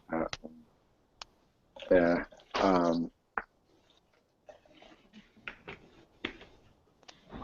So yeah, just pretty much a bunch of rubble, dirt, polar bear shit, stuff like that. But to your left now, there's a door. Um,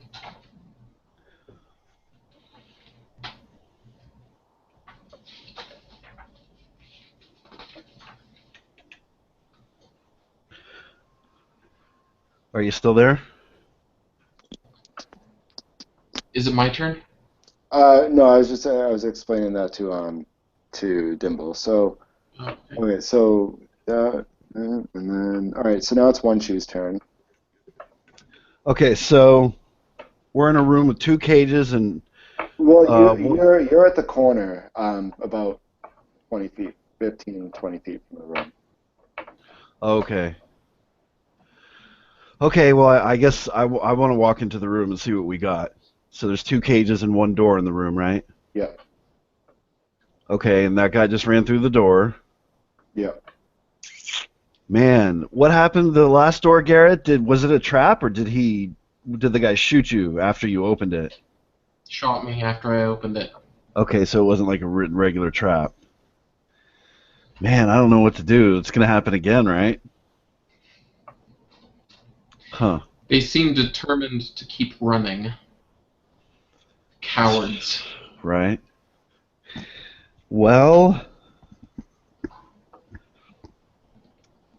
man, there's what else can we do? We can either double back again and go to that first room and go through those doors, or go through this door, I guess, and get attacked. What do you guys suggest? Any suggestions? I really can't think of what to really. Why don't we do this? Why don't we try to storm into the room, and immediately the first thing one of us should do, or we can all do, is try to block their exit. Or even, I have a spell I could probably use to kind of capture them. I have Grasping Vines, which is able to like grab them, and that way and then they can't run. Should I try that? Yeah, we need to be coordinated about it, though, so that they don't have a chance to get away if we can coordinate in that way. But the thing is, they know we're coming, so we're going to have to be quick somehow.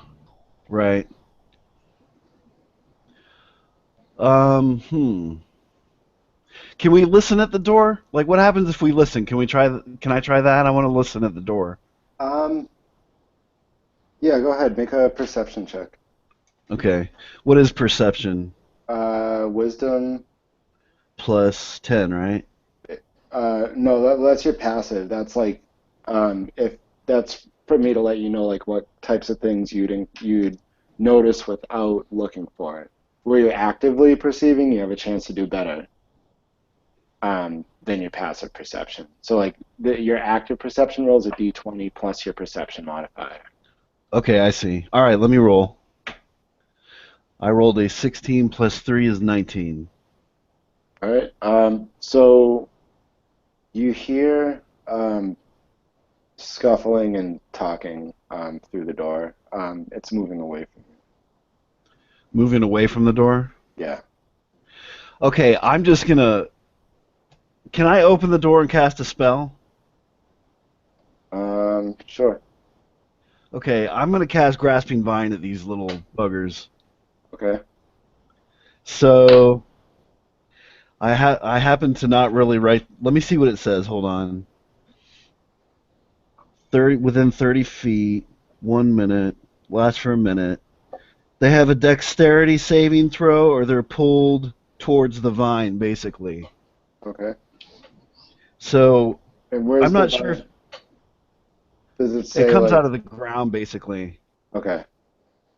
So I can choose it to come out of the ground. So what I'm going to do is I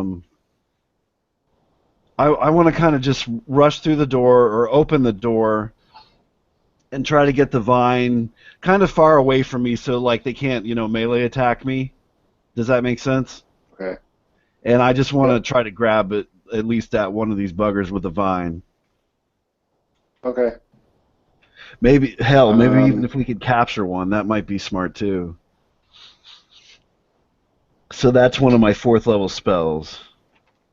Okay. Cool. So yeah, go ahead. So as you open the door, you see one more of them. One of them, supposedly the one that just hit Dimble, turning a Uh-huh. corner. Turning a corner. Turning left down the corridor.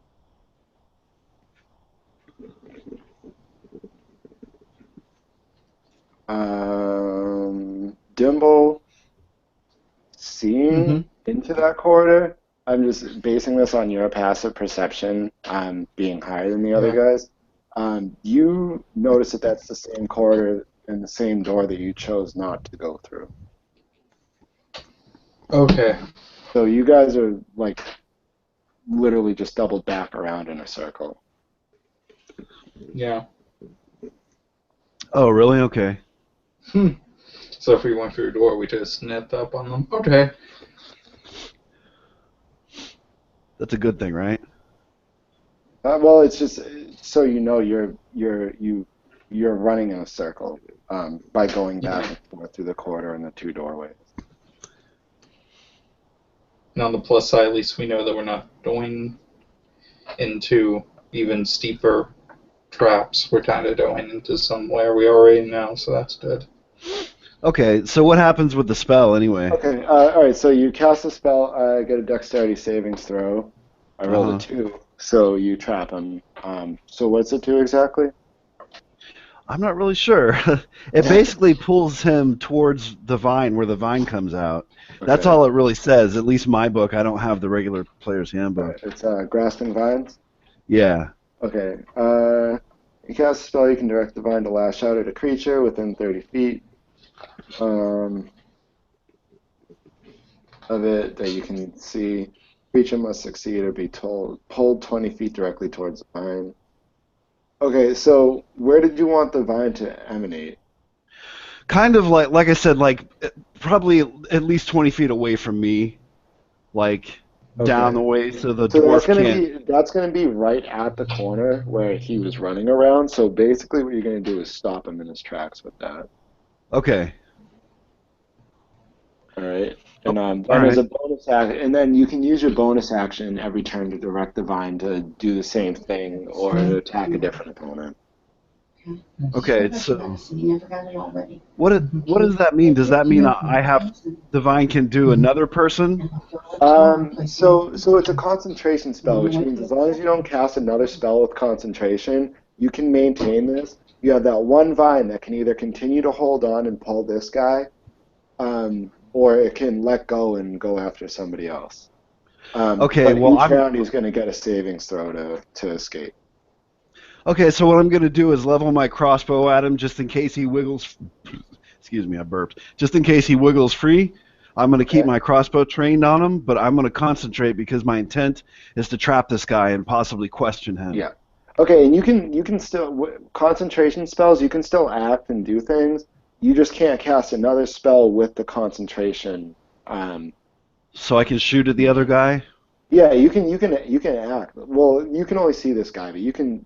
I mean, kicking the door open and moving and casting that like that was your action. But like on your Oh, next okay. action, you can shoot at him without losing your concentration. Okay. Okay, so I'm good for this round then. Yeah. Um, okay, so now it's going to be Garrett's turn. I'm going to kind of like I'm sorry, just real quick. Never mind. Just go ahead. Okay, and Okay. Garrett can move past you if you want to go into the hallway that he's in. You can move past him. Friendlies can interact with each other like that. Okay. So, but the spell doesn't give him disadvantage or me advantage or anything like that, does it? No, it's kind of just it's like a control spell. It basically the way I'm reading it is it pulls, moves up to 20 feet, and then lets go. Like it just moves people around the field. Okay. All right. Well, I'm going to run up to him, I guess, just out of reach of where he is, I guess, and I'm going to point my sword at him, and I'm going to say, "Can't run now, fool. Tell me, what is this place?" Um, And I'm you trying to, I guess, scare him. Try to, okay. I, assuming he can understand common. Um, it looks at you with a kind of quizzical look. It doesn't seem to understand what you're saying to it, though Oh. it's obviously scared at this point, being stopped and confronted by you. This is one of the ones that was hit. I don't remember who hit him. I think it was probably a crossbow bolt, but he's definitely like he's intimidated, but not enough. Like he can't give you any information as far as you can tell. Okay. So much for that.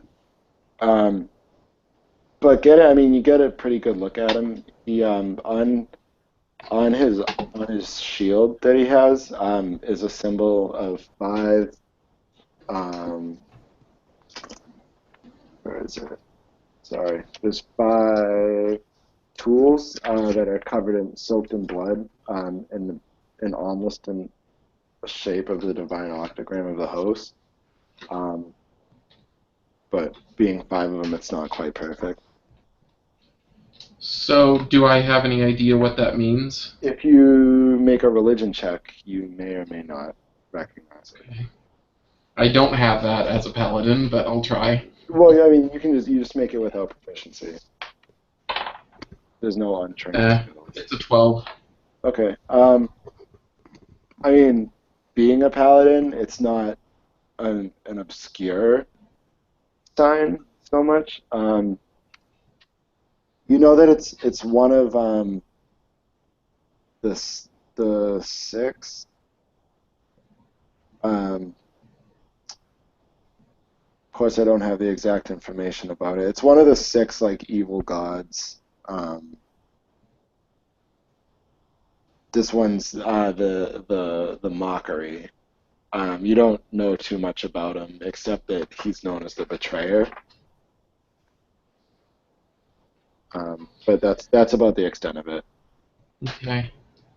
Am I able to attack again this turn, or am I done with all that? I mean, yeah, you were just talking and you didn't. You can attack if you want. Okay, then I'm gonna I'm gonna lunge forwards and attack, saying, "Fine, hold your tongue, follower of the betrayer." And that is a 16. That will miss. And the next one will miss. Right. So Two. he manages to raise up his shield at you as you swing at him. Okay. Now it's Oh, Dimble's it turn. looks like we lost another one. Oh no. What happened? It's his Oh. turn, too. There must be a strangler in the hall that we ran past, got him. Yeah. Right.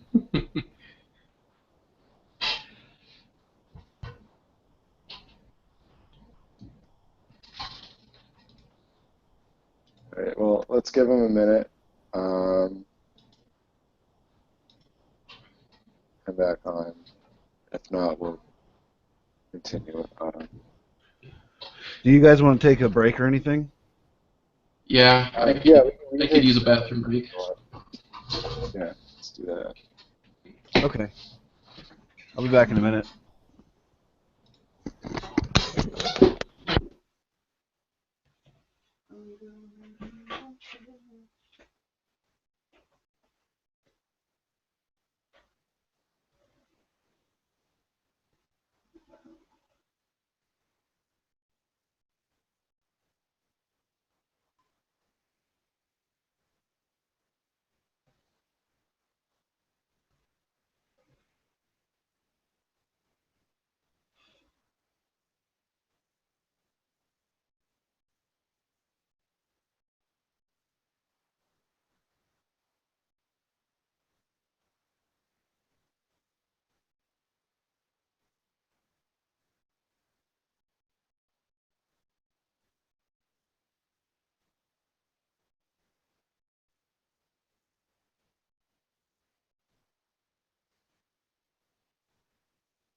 Got one back.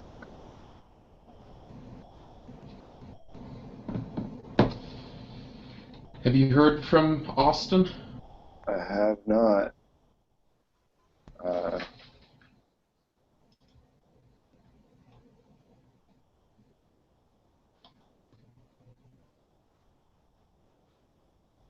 give him one more minute.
I think we're gonna have to continue. Josh, you there?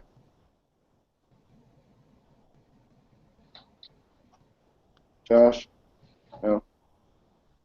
I don't think he's back yet. Yeah, okay, let's do it.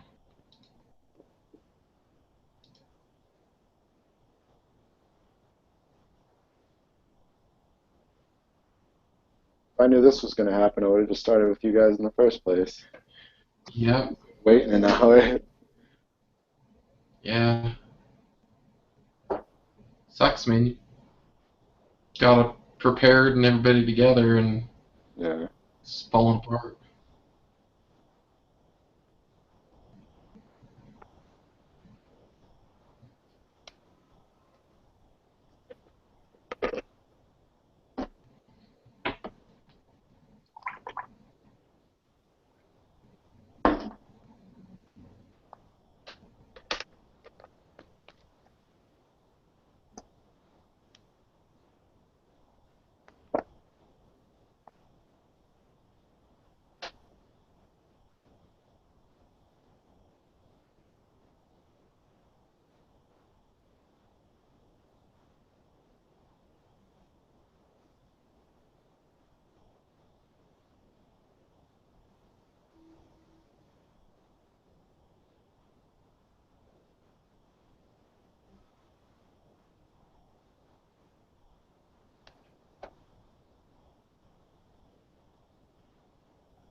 Josh, you there?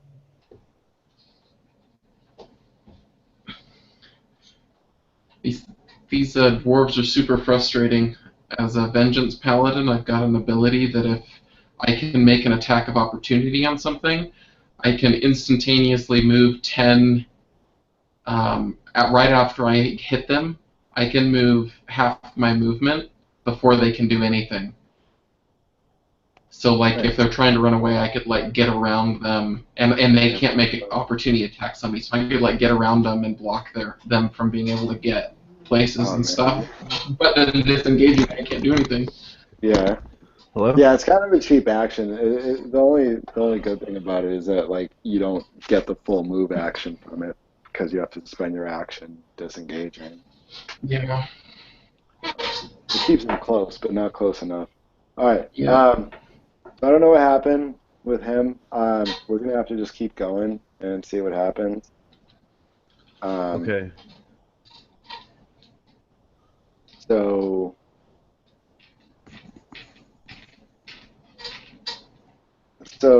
so this bind's trapped around this guy's foot, and he's just gonna swing at Garrett. He's pretty much seems pretty intent on keeping him and just trying to do some damage.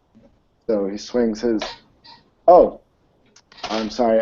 When you hold on, does it connect? Sorry.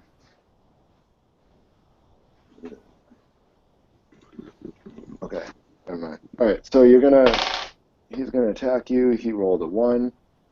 Um, so yeah, getting tangled up in the vines and whatever, he just completely, utterly misses you. Um, Now it's gonna be One Shoe's turn. Okay, I'm gonna try to threaten the guy and be like, speak common or whatever. Speak English, dwarf. I'm Yeah, gonna threaten the guy with a yeah, dagger to his throat. Oh, is he's able to fight back? yeah. He kind of just like grabbed his leg and pulled him. Okay. So I'm gonna try to get some common language out of this guy, see if that'll work. Threaten him with my crossbow. Did he Uh, drop his warhammer or? no, No, he just tried to smash my head in. All right, I guess yeah, I'll. Never mind. I'll just attack the guy. okay, Um, let's see. Okay, he's damaged, right? yes, Okay. So I rolled to attack 120. I rolled a natural 20, okay, and then the other one is a 30 with all the bonuses. okay. So that's gonna be a total of 48 plus your Dex bonus twice. Okay. A total of 48. Yep, Okay. And if I use Colossus Slayer, is that another 1d8? that's including that one. It is. Okay, so you have it all. Okay. So I rolled 9 plus 12, 9, 31? No, 21. Wait, I'm sorry. 9 and 12 Yeah, is 9 21. plus 12 is 21. Okay. So a Um, whopping 21 points of damage. that's including your Dex modifier. Yeah, it was Okay. 8. Okay, okay, hold on a second. I'm sorry. It's 8, 14 plus 7. Yeah, 21. That's Okay. Yeah. it. All right. Wait, did you say 48? 48. Yeah. Okay, I didn't roll 48. Sorry, that was 2d8. Okay, here's the other ones. It's 11 and 8. So Well, 19 points. you're only gonna get your Dex modifier twice. Okay. Um, so it's so Okay, so whatever. whatever I had before plus 7. Okay. All right. So he's pretty much done. Garrett, it's your turn if you want to try to finish him off. Yep, definitely.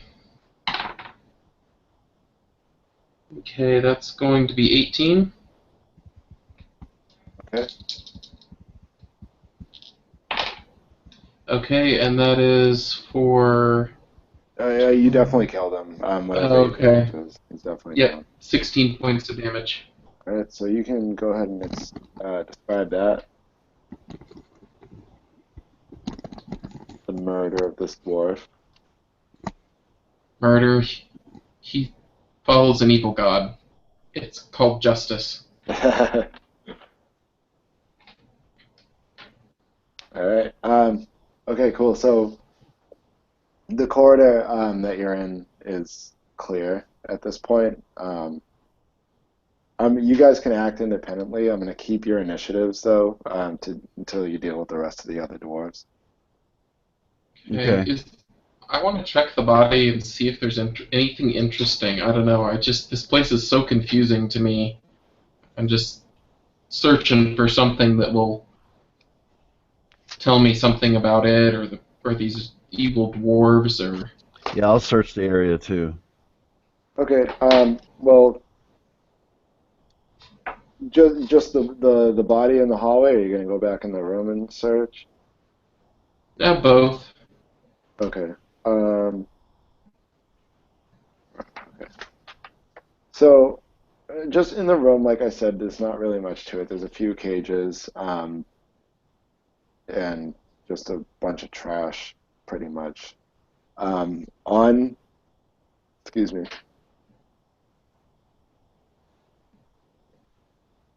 on this dwarf, other than his weaponry, you find that um, he has a star ruby on him. Something you recognize that's worth a little bit of money. Also, Garrett, I forgot, you take 3 cold damage from when you attacked him. Okay. And reaching around in his person, at least immediately after he died, um, you're kind of still feeling the cold from touching him. He seems to actually warm up as his body like relaxes and dies more. Um, Mm. but you don't take any more damage. But he's definitely emanating like severe cold off him. But yeah, Huh. so other than he has a war hammer that's like frozen to the touch, and the 1 star ruby. Hmm. Also, I mean, he has that symbol of the betrayer on him too. This place is cursed.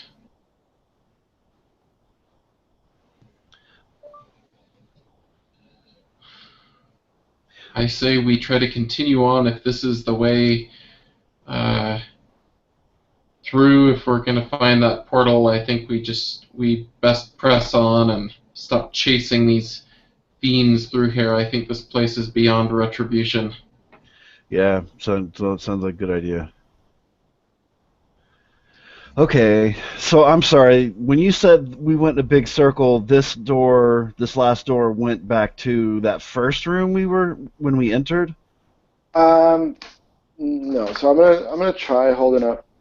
I It don't was know. the last door. It was the last room we fought in, So can you right? guys see? Can you guys see this? You started here. Yeah. That's where you came in. And then this is the room you rested in. This is the Okay. circle that you guys were just going around. Oh, I see. Okay, that makes Okay. sense. So Okay. and then Yeah. where my finger is here, that's where the other doorway in the corridor was, the one to the right that you stopped at. Okay. So we didn't go through that door. Right. I guess that's the only way we have to go then.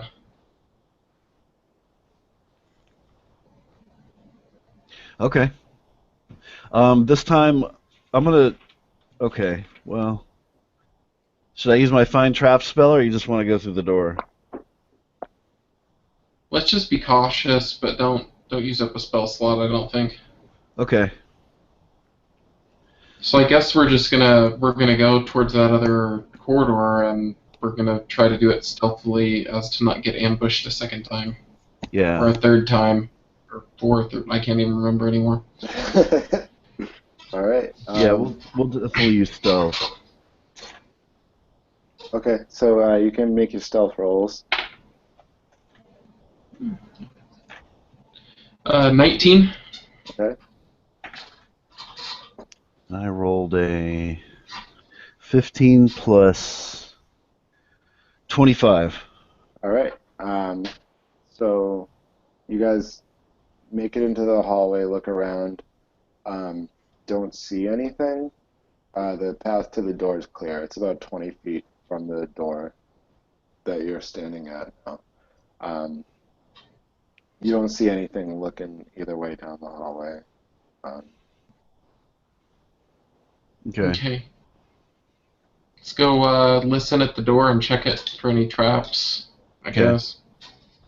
okay, so you're gonna make a perception check for listen, and then an investigation check for traps.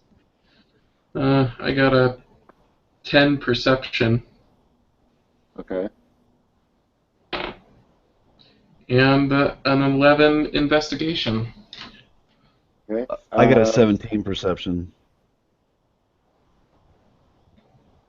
Okay. So once you listening and you um, you can hear breathing just to the side of the door, to the left side of the door. Um, but nothing else. Okay, breathing. What'd you get for check for traps? 11. You don't notice any traps, and also it doesn't seem to be locked.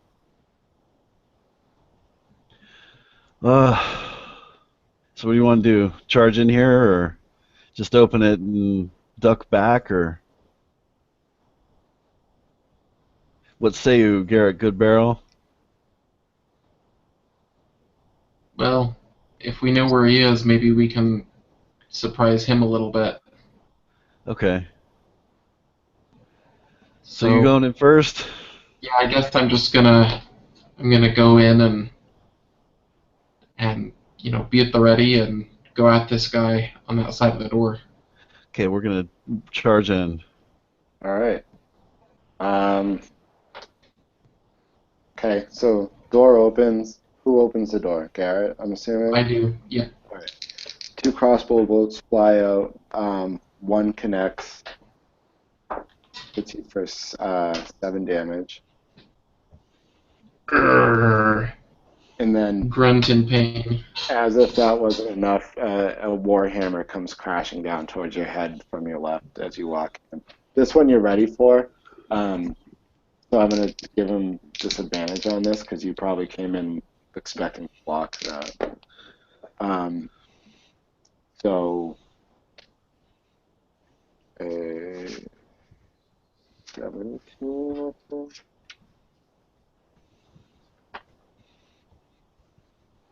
I think.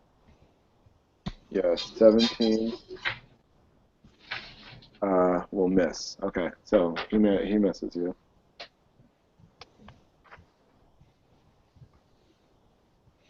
Okay. Are you gonna roll for We're gonna keep the initiative order that we had. Okay.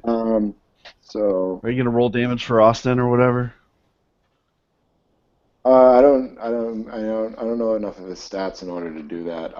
What I'm doing is just taking one of the dwarfs out to make up for it. This encounter, I mean, other than like the attrition and moving around, it's not like super difficult. So I don't think it's Okay. gonna matter much without him. Okay. Okay. Alrighty. So who goes first?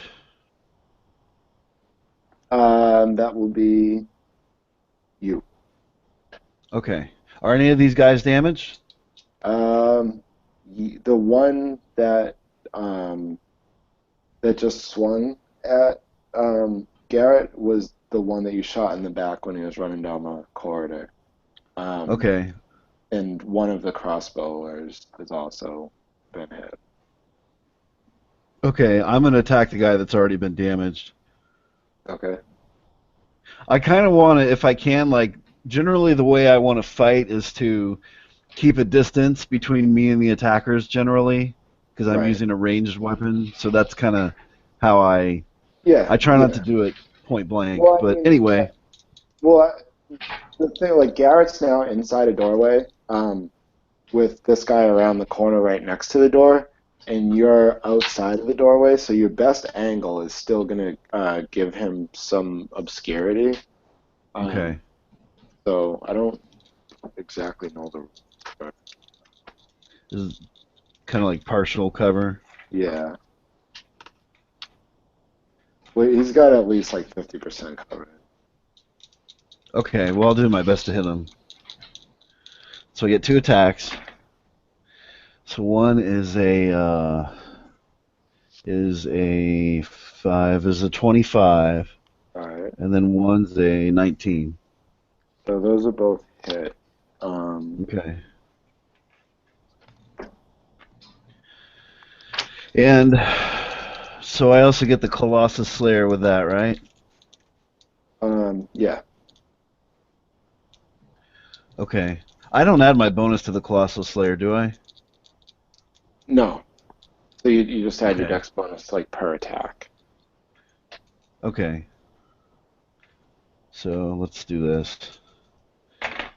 So it's 6, 10, 12 plus 12, so 24 total. All right, you drop him. Cool. All right. Go ahead and describe that or whatever.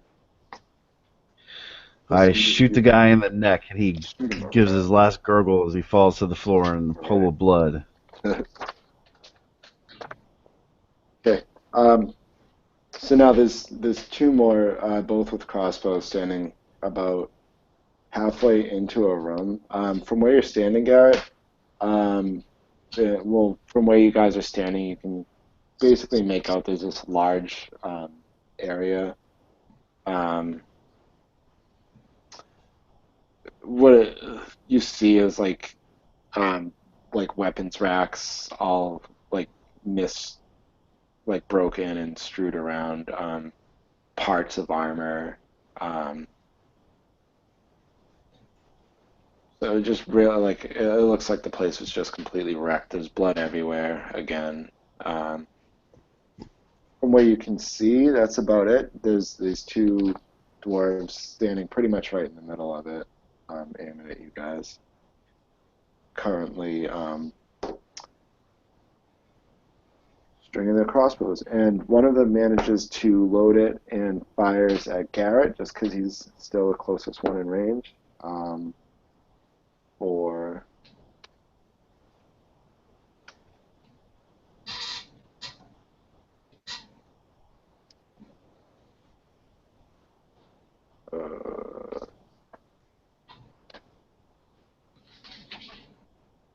17, that's gonna miss. Okay. And then it's gonna be Garrett's turn. I have a quick question, because I've never played a paladin. I have this thing, Channel Divinity, Uh-huh. and I can use this one called Vow of Enmity.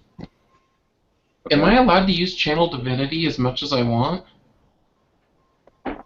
Um, Because it doesn't, I'm not seeing anywhere that it has any limit, and I can basically any creature that I want, I can designate and use my bonus action to put him under this vow of enmity and get advantage on all attacks for the next minute against it or until it dies.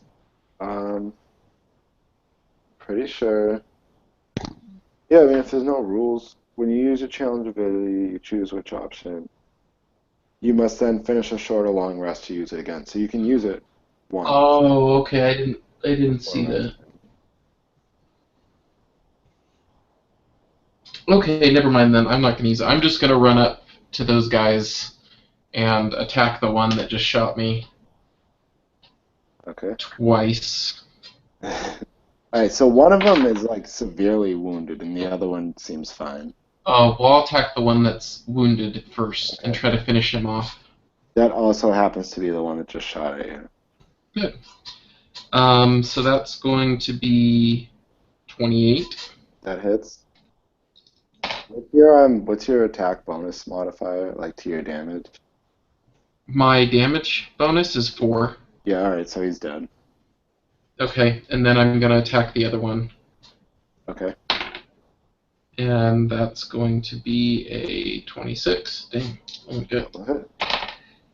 And that's, let's see, 13.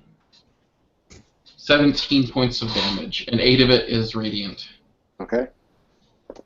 He's still standing. And he kind of, I mean, now since you're so close to him, you're going to take 12 damage of cold damage from the 2 hits you just did. Ouch. And then this one's going to kind of just try to, like, whap you with the butt of the crossbow. Whap. Whap. And he does so. Just barely catching you right in the chin with it. I'm going to give it I don't know, improvised weapon, d4 plus strength, 5 damage. And 1 cold damage. so 6 altogether.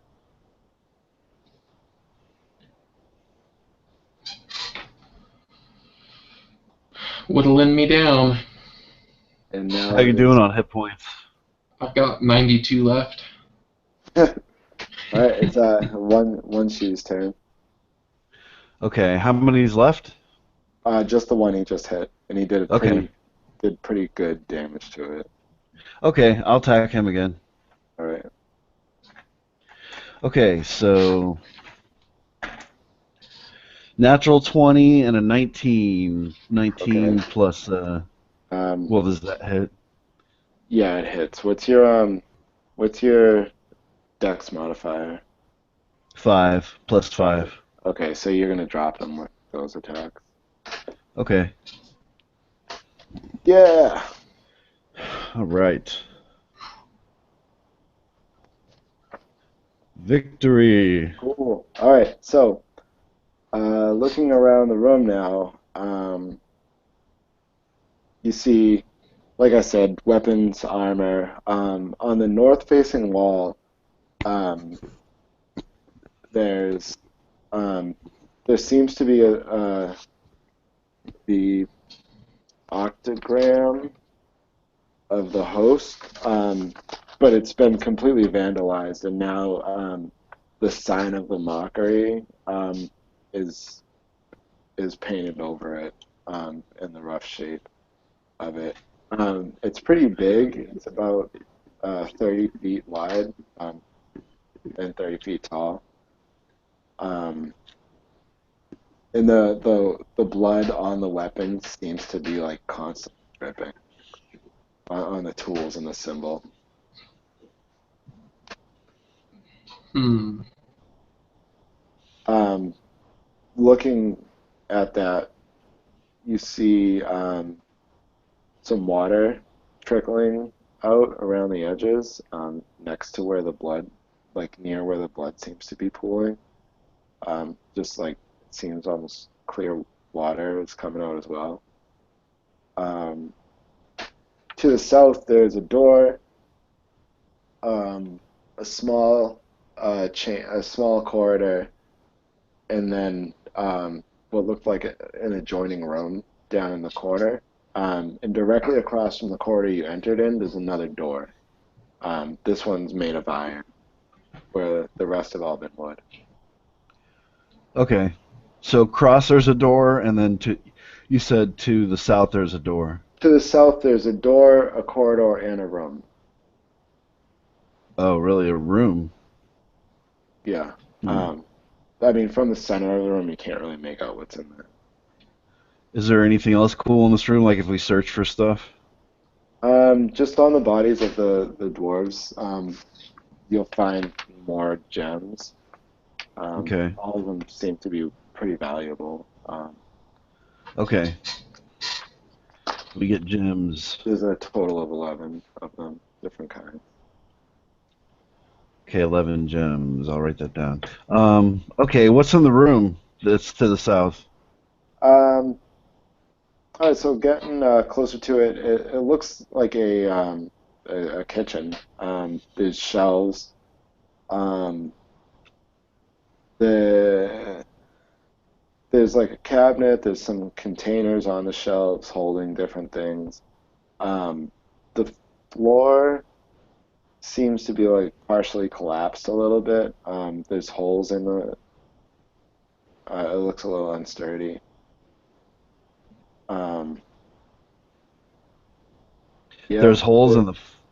yeah, like the floor is just like like the like I don't know, it's just messed up, like just completely destroyed. It doesn't look like it drops too far, but it's definitely like rough footing. Hmm. The I mean the cabinets are all like dripping blood out of them. There's blood pooling on the ground in there. What? Yeah, Blood everywhere. blood everywhere. I think I wanna that thing that they defaced. I'd kind of like to get rid of it or something, or like destroy it, pry it off the wall with something, try not to touch it. But like I feel like as a paladin, I'd want to undo it. Okay. So are you? I mean, we'll just stick with one shoe real quick. Do you want to like go into the kitchen and look around, or you just like? I'm just Yeah, I'm gonna describing it from the search. outside. Okay. Yeah, I'm gonna search, look around it. Okay. So as you step in to the kitchen, the floor kind of gives just a little bit, Uh-oh. and you feel your ankle almost start to roll. But then you hear a click, and as you look to your right, this enormous just block of ice comes crashing down towards you. Make a dexterity saving throw. Okay, how does that work? I just add my dex bonus. Yep. And I think you get proficiency as a ranger, right? In dexterity, Uh, strength. yeah, well, dexterity is the saving throw, not strength. Is that what that means? You get strength and dexterity savings throws, so you get your proficiency added to your dexterity savings throw. Okay. And So I guess I proficiency was is I next to him or no. I close? mean, unless you were, you said you were interested in the portal, so I'm assuming, or Yeah, I the was after I looked zone. in. I was gonna go back to the portal. I'm just asking because if he's within 10 feet of me, he gets my charisma bonus for his saving throw in addition Oh, to. all right. So yeah, if you went to check it out with him, then he'd get it. Yeah, yeah, he'll get another a +5 on top of everything else then. Wow, I better not fail. Oh, I rolled a natural 20 Nice. Okay, so for yeah, you managed to 16. jump right out of the way. Um, Nothing bad Cool. happens to you. The ice crashes and shatters. Why did it? But huh? I was just gonna say, why did it fall? Was it a trap, or is there other people in the room, or? It was a trap. There's nobody in there. Okay, okay, You stepped on like a pressure plate. I see. Um, yeah. So I mean, getting in there, the cabinets just like seem to be like filled with food, like meat. It's really cold where like you're in pretty much a frozen cave. The the meat's pretty well preserved in there. Though the amount of blood that's showing doesn't really make sense with it. Huh. Um, and there's containers on the shelving, like with stuff just like mushroom stalks in one. There's some like husks, some powders. A gelatin is inside one of them. Huh. Nothing good though, huh? No, No nothing magic scrolls. stellar. No, No I more mean gems. there's edible food, but like nothing fancy. Okay. All right. Just a kitchen. Yeah. Okay. All right. One kitchen. All right, well I want to go back and get rid of that defiled thing on the wall. Okay. So what's your perception? Okay. So as you get right up next to it and start going to mess with it, you see like where some of the water's trickling out, steam kind of coming off of it. Um, and considering where you are, that strikes you as a little bit odd. Um, but you just continue, like, does that distract you, or do you continue? Yeah, it sounds like another trap. There's so many here. I feel like if I yank that thing off the wall, the hot water's gonna come gushing out on us or something. We're gonna get burned or drowned or both. Yeah. Oh, also, just as a reminder, you guys are in within the zone right now, Okay. We're in the zone of what? where you can't get any health. Oh, okay. Gotcha. Hmm. Yeah, I don't know. I don't feel like I should touch it. Really? Um. Oh yeah, I'll go ahead and use it. I'm gonna use one of my divine senses. I get Okay. 6 a day basically, and I want to see if I can feel like if this thing is evil, like the symbol or if there's evil near, like specifically. Okay. So you go ahead and do that, and first, the first like slight sense you get is the bodies of the dwarves all are still as they like bleed out are like slowly ebbing, but you notice that um the symbol in front of you on the wall gives off a slight radiation of evil. It doesn't seem particularly menacing, but it's definitely like you know that it's a symbol of an evil god, and that where gods interact, that it's at least noticed what's going on here. Um, Okay. and then, but also the room in the door across from where you originally came in is like beaming evil energy at you. Like The it's iron like door. yeah, it's like so distracting to you. Oh wow. Um, Okay. Okay.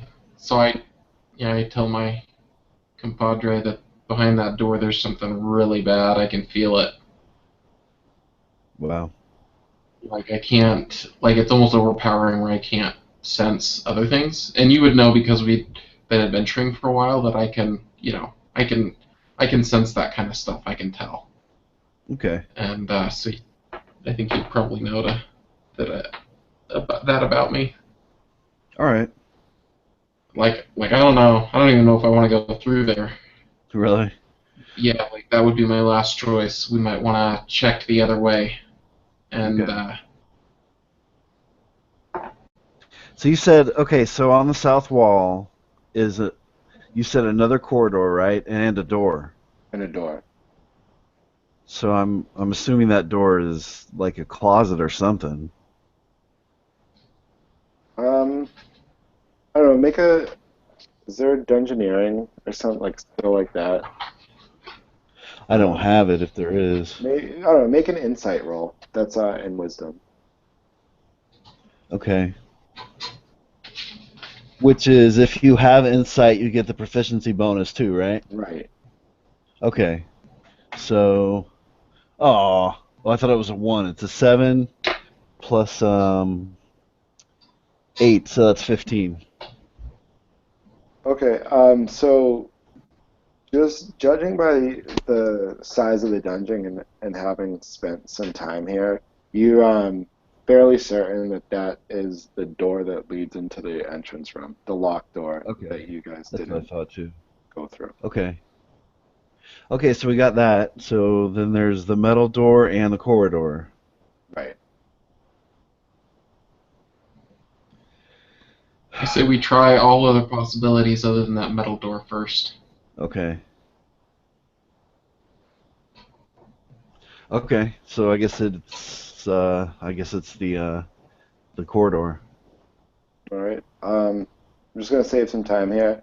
It leads to a dead end. It turns left a few feet in and leads to a dead end. Ah, So you double back. okay, I guess it's that metal door then. Okay. Okay, now wait a second. So this is pretty much all we've seen, right? Did we miss a door in that first room? No, you guys have pretty much the only room left you have to see is that one behind the door. Okay, I would like to use find traps, the spell. Okay.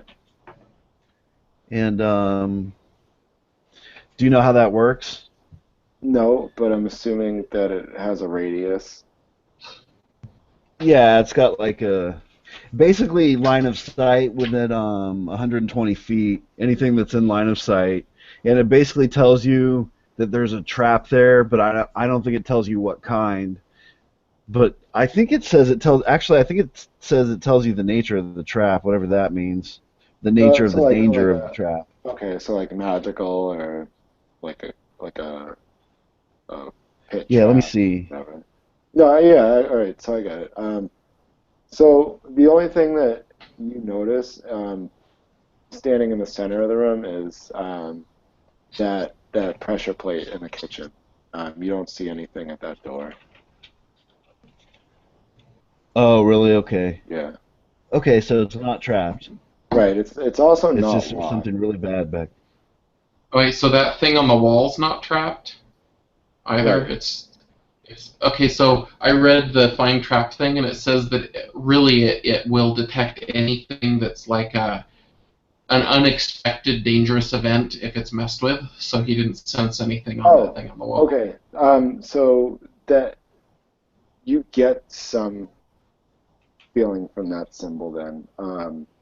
It doesn't register as directly dangerous, but it there's definitely something about it. Something would go wrong if we messed with it. Yeah, and Huh. what you're particularly noticing is not the symbol on it, but the symbol that it's obscuring. Okay. Weird. What Still are don't our want to mess with it. So like what's that? the octagon of the host is a symbol of a good god, I guess, as far from what I can tell. So that symbol was there before, and now the symbol of the mockery is covering it, like defacing it pretty much. Huh.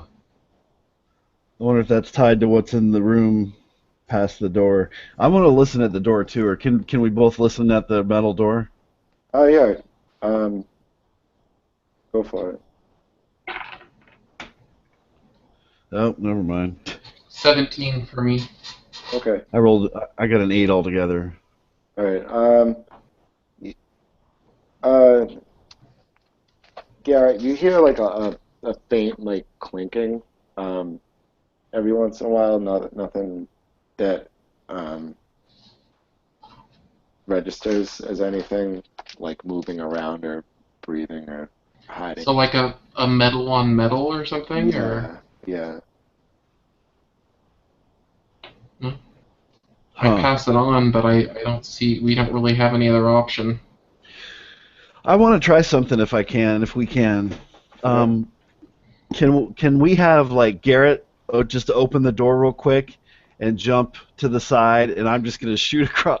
I'm just gonna shoot my crossbow as soon as the door opens. I'm just gonna shoot. Okay. Does that Sure. make sense? Yeah, yeah. Okay. You want to try that, Garrett? Yep. Does it open in or out? Um, out. So you pull it with you. Oh, so I can pull it and stay behind it. Yeah. All right, that's what I'll do then. Okay. All All right. right. I'm ready when you guys are. Okay. Uh, I'll do it. Do I get so, 2 attacks or just one, or how does this work? just the one. We'll just do it as one. Okay. What do I do? Like, do I roll to the hit Yeah. or? Just roll your attack. Okay. Okay, so I got an 18 plus 8, 9, 10, 11, 31. Okay. So that's definitely a hit. So what happens is, as Garrett pulls the door open and ducks behind it, you let loose your bolt. As soon as you see the shape of a head come into view, your bolt sinks dead square in the center of its eyes, and then you look down and see that the head has no body under it, and it's being suspended from a chain above it. And there are quite a few more of them in this room. Um, Heads hanging by chains? yes. Are they animated at all? Nope. They look to be dwarven. They look to be the same dwarves that you'd been fighting. Huh. Okay. That's weird. Do we see anything else in the room? Um, so that in one corner of it, there's a pool, basically, um, that the water that was trickling in from the symbol actually runs in this direction, and it's gathering in there, but it's red. The water, it's mixing with blood as it goes in. Um, there's some tapestries hanging on the wall. It's impossible to make out what was on them. There's just blood splashed on them. Weird. And it's just a room, huh? Yeah, and so you're just for the sake of like continuation, Garrett, I'm gonna say that your sense is still registering, and you see you you like see what's not seen in in one far corner, where there's just this like glow in a specific point on the wall, um, that seems to be emanating that intense evil that you noticed earlier. Okay. But So, but it's dark in the corner, Yeah, I mean, you guys both have dark vision, um, so it's not really an issue. and I can't see anything. I can just kind of sense that there's something there. I mean, from what you can tell, um, especially being this close to the source of it, that's the thing that's causing you to feel so weak. It's not. It's like there's like a symbol glowing there, but it's not like an inscribed glyph or anything. It's just like magically set there. it's like a symbol Okay. floating in the air, kind of. It's kind of like sealed to the wall, but um, it's not like an A object on glyph. the wall. Yeah. Okay. Is there anything that I would know, maybe as a paladin, about this kind of thing, and if there's a way that I can undo it? Um, make a religion check. Okay. It's gonna be 16. Okay. So then you'll recognize this kind of as like a desecrate effect. Um, pretty much the opposite of the hallow spell. Mm-hmm. Um, don't know.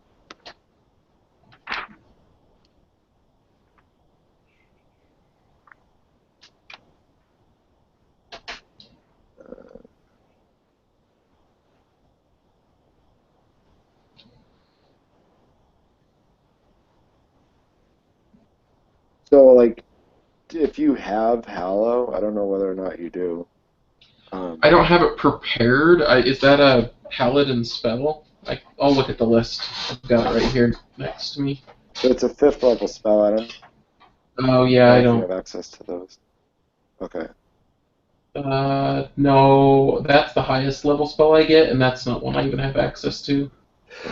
Okay. Phew. All right. Well, I mean, you can't think of anything that you can do directly to it, to stop it.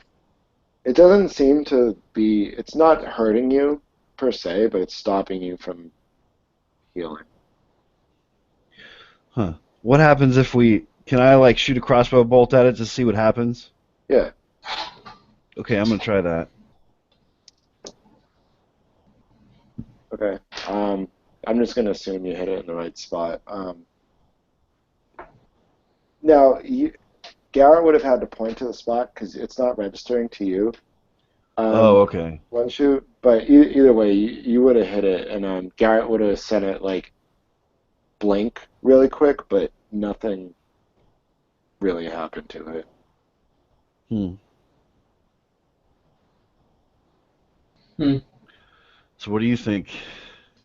Well, I have a thing called cleansing touch, but it says it's only for creatures, willing creatures, myself included, and I can remove one magical effect from them if I touch them. Okay, well, it can't be unwilling because it's inanimate, so I'll allow it. Okay, then I guess I'm gonna try to use my cleansing touch and the power of my god to see if I can reverse this thing. I'm gonna take off a glove off my right hand, and I'm gonna touch it while I hold my holy symbol in the other hand. Awesome. All right. Yeah, so after channeling for a few seconds, you both feel that weight start to dissipate off of you. Um, a minute into it, you've done away with it. Um, yeah. So now you pretty much can heal wherever you want in the dungeon. So that's good. Yeah. Huh. Okay. So is there, as far as we've seen, there's nowhere that we haven't been. Right. So maybe we missed a secret door somewhere or something. Well, I mean, you guys are Uh, here looking for a portal to Risia. mhm. Um, so with that in mind, you're looking for something big enough to travel through. That's And not we, necessarily physical. huh. Weird. Maybe it's is it by the symbol? That giant symbol? Have anything to do with it? Possibly. Maybe we should investigate that. I guess it's the only thing that we've felt anything or seems odd that we haven't really messed with, so sure. So I'm let's. going. Yeah, Is go there ahead. some way I could tie a rope to it and get back and try to like yank it off the wall without being next to it? Yeah. Just out of caution after everything, I think that's what I want to do. Yeah. Yeah. We'll just go ahead and let that happen. Um, so yeah, I'm assuming. I mean, it's like a 30-foot circle, so you can't really reach the top one. Um, but you do it to one of the lower ones, and it pulls right off.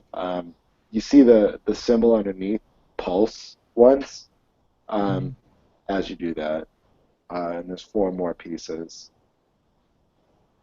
there, kind of just attached on the wall. Okay. So maybe we need to take them all off, I guess. Okay. Yeah, so I guess, but we can't reach the top ones, huh? I mean, you get like one shoe could shoot at it, like to try to knock it off or whatever. You can throw stuff at Okay. it. I'll Yeah. shoot at it. All right. So I'm just gonna give you the hit. So you guys are continuing to do this. Eventually, you get all four of them off. Um, as each time one falls off, it pulses a little bit. The last one falls off, and the outline of it starts to glow. Um, then it kind of seems to open up on itself. All of a sudden, a gust of snow just blows into the room. Um, you, for a second, you're like snowblind from it blowing in at you. Um, then, as your eyes focus and you kind of shield your eyes, um, you see into the plane of Frisia. Um, just as you're thinking that you finally made it and can continue on your adventure, you see this enormous green carapace um, crawling towards the portal, and another one shortly behind it. Even bigger. Ooh. Huh. An enormous green carapace in the other dimension coming towards the door. Yes. Whoa. What is it? Can I tell with my nature skill? Um, if you roll really high, you can. Okay. Is it like a Tarrasque or something? No. I rolled a 23. Okay. You recognize this as Remora's of the plane of Risia. The one in front's a bit younger. It's not, it's probably about 15 feet long, and Wow. the other one's about 30 feet long, the one behind it. And they're coming straight towards you. Well then, I guess we don't have a choice. Well, Do you that's where need you gotta heal? go. You gotta go in there. Do you need any healing, Mark? Um, I mean, I guess I need some, but I thought I'd. Yeah, I'll give myself some before we go through What does at these I? things. How long do we have before they get to us? Are they? Can They'll they probably fit be through the in. portal? Yeah, yeah. It's really wide. It's like 30 feet diameter, so it's definitely big enough for them to come in. What does resistance mean? Like if you have You resistance take half to damage. half damage? Yeah, you take Okay. half the damage. I'd like to cast a spell to prepare for this Okay. battle. I want to cast Stone Skin, which gives me resistance to bludgeon, piercing, and slashing damage. All right. So I got that on. It lasts for an hour. And what else can we do? So these things are monsters. They're not like... They're not beasts, yeah. The monsters. Okay. Monstrosities. Okay, so I just gave myself 20 more hit points with Lay On of Hands. And how long did you say we had before these things were going to be? You got around basically. They Oh, move. so I guess that's it. I'm going to put myself in front of the portal, hopefully to keep. Would both of them be able to fit through at the same time, or just one at a No, time? no, they'll have to come in, and the younger one's in front, so it'll get in there first. Okay, so I guess I'll put myself between it and getting in, so that hopefully we can deal with these one at a time. I wanted to try something, actually. Okay. I have a spell called Lightning Arrow that works on multiple creatures that are within 10 feet of each other. Okay. And it's pretty high damage. Like, would I be well, I guess I could shoot past Garrett, right? Yeah, I mean these things are huge, and you guys are like 3 feet tall, so it's not. They're not Okay. going to be hard to miss. But I just want you guys to roll initiative real quick. Yep. Okay. No. I got a 5 for Garrett. And I one rolled shot. 15. What, Okay. 15? All right, so you're going to go first. Okay. So I want to try this spell if I can, called Lightning Arrow. Are they within 10 feet of each other? Yeah, close enough.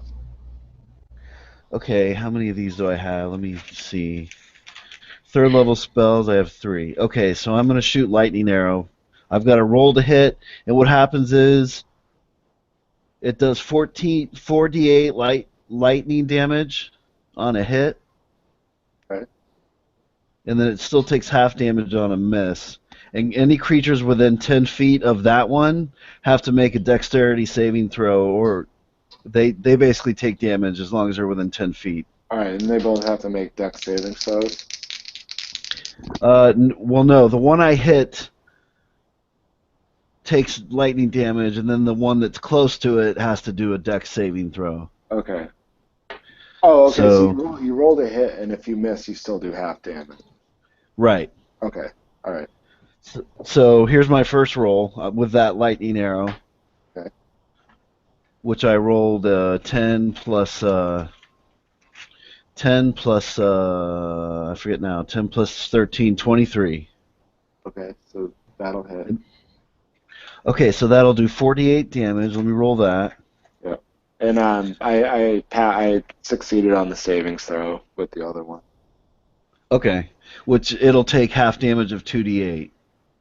Okay. Oh, so Does they that make sense? even if they dodge, they take half damage. That's what it says. They take half damage of 2d8. They take a different amount of damage. All right. So yeah. Okay. So roll the 48. Okay, the 48 is 13, 14, 15, 16, 17, 18, 19. So 20 damage. Okay. And then the other one, I'll roll 2d8 to see how much that does. Yeah, and then we'll divide it in half. Yeah, so that's 9. The 2d8 I rolled a 9. All right. So it's going to be 5 damage. Okay. Cool. Now it's these things' turn. The small one's gonna get into the room. Garrett, did you move right up to the portal entrance or no? Yeah, I wanted to keep it from moving in fully if I Okay. could. Um, well, okay, so it comes in and just lunges at you then if you're that close. It Yep. tries to bite at you. It gets 22 will hit. Right.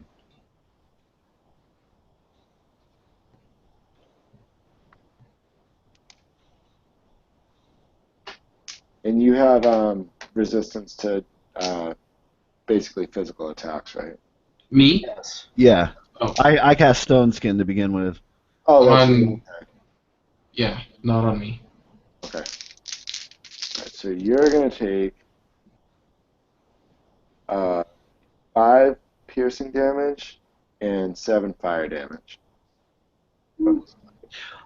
I didn't think about it. I can cast Stone Skin on you if you want.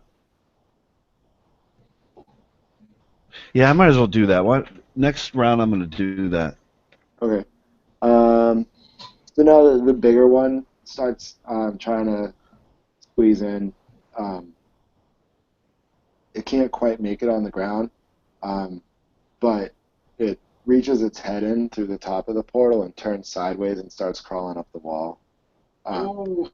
What? Crap. So now it's working its way into the room, but it's not going to get to attack this time. Okay. Garrett, your turn. All right. I am going to attack the smaller one. Okay. I'm gonna whack it real good here if I can. I'm gonna, if I hit it, I'm going to use a divine smite. Yep. At 4th level. That's good. All right, so that is that's gonna be 25. That'll hit. All right, so that's gonna be. Let's see. So for there's the others. How many am I gonna need that many? All right, so normal damage, just 5 normal damage, and then let's see, 8.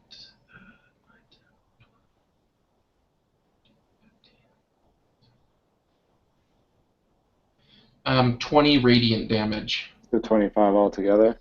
Yep. All right. You're going to take 7 fire damage from getting close. So as you stab in, you feel just this immense heat emanating off the monster. Okay. Um, And then I'm gonna whack it again. all right. And that's gonna be a 17, so that's a hit. Yep. And it's gonna take a total of 13 damage, with 7 of it being divine or radiant. Okay. You're going to take another 5 fire damage from that. Ouch. All right. And that'll bring us back to One Shoe's turn. Okay. Did you just attack the little one? Yep. Okay. So that's the one that's climbing on the wall? No, it's the one on the ground. No, the big one's the one climbing on the wall. Okay. How close am I to Garrett? As close as you want to be. I want to cast Stone Back Skin on a him. little bit. Okay. Do you need to touch him to do it?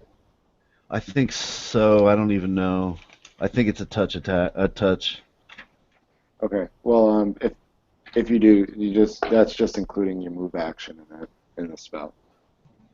Okay. So that's pretty much my turn, right? Yeah. Okay. All right. Okay.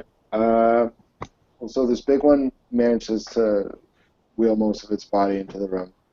Comes around a little bit behind you, One Shoe, and tries to bite at you. No. Yeah.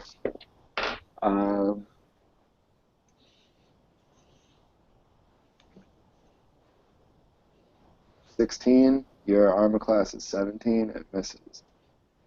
Yes. Yeah. That is a big boy. Okay, so there's that. The young one bites at you again, Garrett, for 13, which also misses. Okay, so it's back to you, Garrett. Okay, I'm gonna take a whack at the small one again. Did that first one? Did it seem to do much? I hit it pretty hard. Actually, yeah, you cut off a few of its front legs. It's basically like a giant centipede. Um, you cut off a Okay. few of its legs. You did some good damage to it. Got under the carapace. It's Okay. Do I want to do that or? Yeah, I'm gonna whack at it again. I'm gonna use Divine Smite again. Okay. Uh, so that if I can hit. Nope, that's gonna be a 14. That'll hit. Oh well. Yep. Cool. I'm gonna use it as a third level spell. Okay. So that's gonna give me 4 of those, and so that's gonna be nice. That's gonna give me 10 normal damage and 10 radiant damage, Okay. Then your and next then attack. okay, and then my second attack is a 16. That hits. Ooh, nice. That's gonna be, let's see, 12, 18 points of damage total with 8 of it being radiant. That is the number you need to drop the thing. Nice. all Yep. right. So It's got I this big job. guy. It's coming up to bite me again, and I job this short sword up through its gullet into its brain. Cool. And as you drop it, you take 13 fire damage Ouch. as you ram your hand deep into its throat and its blood just burns your hand. Yep. Oh. Hey. All right. And now you pissed off its mom, and it's gonna try to eat you. 22 will hit. So you're gonna take. What?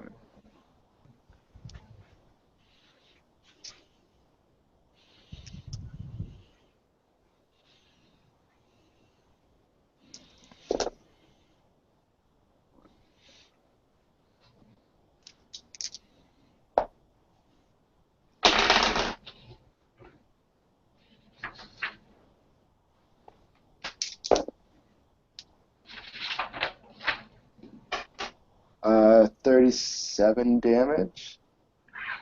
Dang. You got Stone Skin cast on you, right? Uh-huh. Okay, so that's gonna.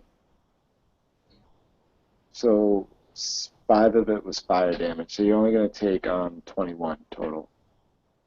Okay.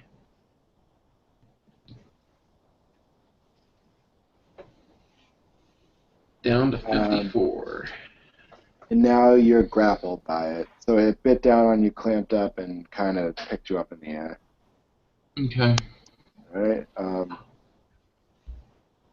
So you're gonna have to use an action to disengage. It's your turn. To escape from the grapple. You're gonna make a. I think you can use strength or dexterity for grappling. Yeah, is that considered a save, or no, that's just normal, straight up, huh? Um, escaping and grab. You can make an athletics or acrobatics check. Contested. I get a DC for it, so you can make a athletics or acrobatics check, whichever's higher. Okay, so it'll be athletics for me then, so I'm gonna go ahead and try to escape. Oh, 10. All right, you do not make it out. Did not think so. So that's your turn. One shoe. Your Okay. turn. Okay. Well, I guess I won't shoot lightning arrow. I'll just shoot the thing. Let's see what else. Yeah, I'll just shoot at the thing, I guess. I don't really have anything else good. Hunter's mark. No. Okay. Hunter's Mark, you have a bonus action, because that gives you extra damage to a singular target. Yeah, 1d6. So you could put that on it. I just don't know if it takes your action to use it or not. Yeah, I don't know either. I'm looking real quick for you. Because that'll give you... No, it's a bonus action. So you could put it on this thing, and then basically, well, as long as we're ever going to last, or it's going to last, you're going to get an extra 1d6 damage every time you hit it. Do it. Okay. Just Okay. Yeah. Okay, so I rolled two 17s plus Uh, 13 is 30. those will hit. Okay, so two 30s. And then I get the 1d6 and then the what, 2d8s. Is this thing hurt? Yep.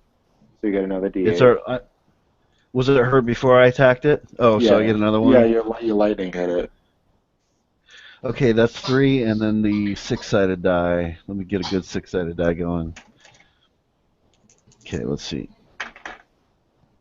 It is 8, 9, 10, 11, 12, 13, 14, 20 plus 12 is 32 points of damage.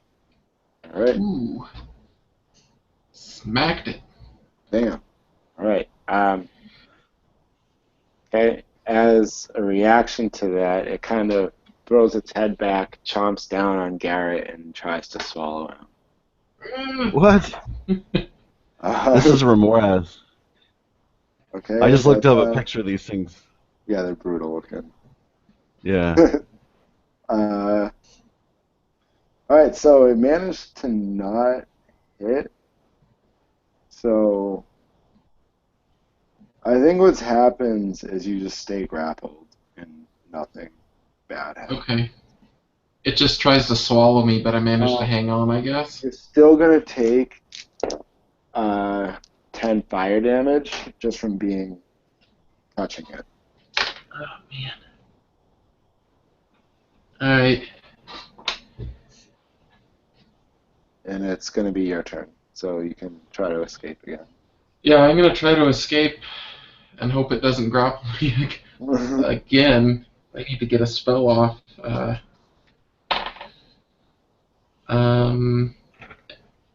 That will be a 15. You do not make it. Okay. I'm struggling. My guy's not. I'm proficient in athletics, but I took it mostly because I only have an 11 strength, Oh. and I Right. wanted to be able to do something if something like this happened, but it's Yeah. not enough. And your dex modifier is not good enough? No, because I'm not proficient in Oh, right, acrobatics or right. anything. I only get +3, so. Yeah. Alright, well, it's gonna be One Shoe's turn. Let's save you, buddy. Okay. So same thing then. Alright. So, all right. So the 2 attacks plus the hunter's mark is still on. An 18 and a 3. Does 3 plus the 16 hit this thing? Nope. So you just got one hit. Okay, so just one hit. So I roll a 1d8 and a 1d6 And and another 1d8 1d8. Right? also kill, Yeah. Okay. Yeah, your Plus dex. my dex bonus. Okay, so that's 9 plus 6, so 15. Alright. Cool. It's gonna try to swallow Garrett again. And this time I rolled a 19. So you're gonna take a shitload of damage.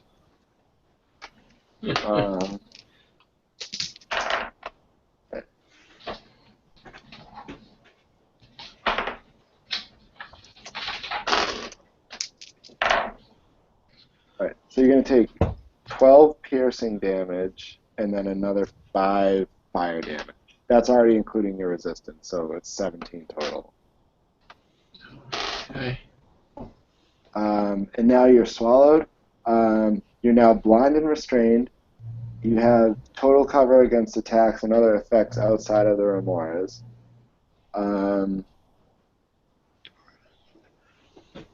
Yeah, you got a sword in your hand, so I don't know exactly the rules for restrained, but I think...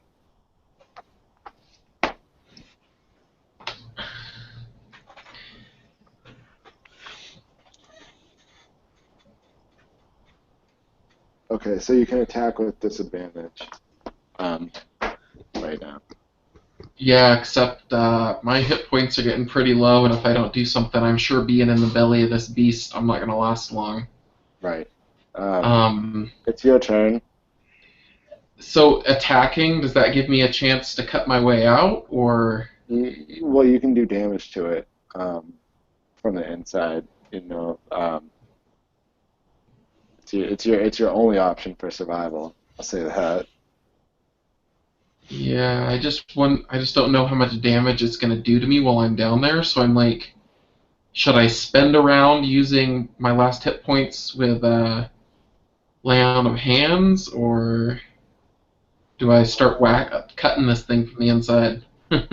That's a good question.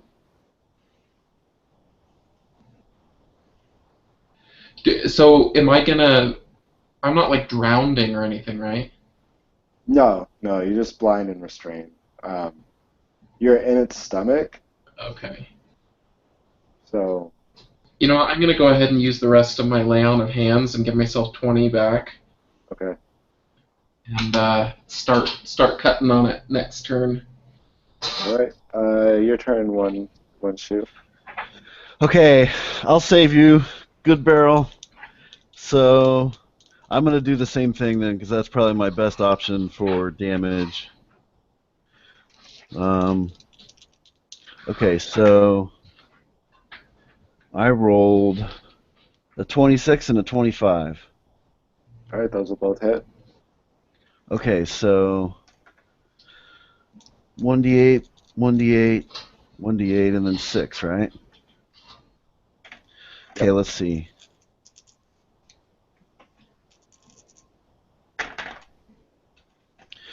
Okay, 12, 10, 22 plus, 22 plus 12 is 34.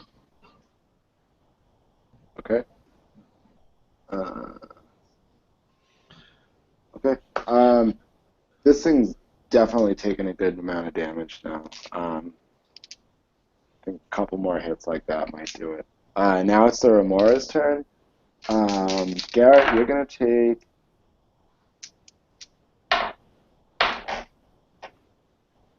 22 acid damage,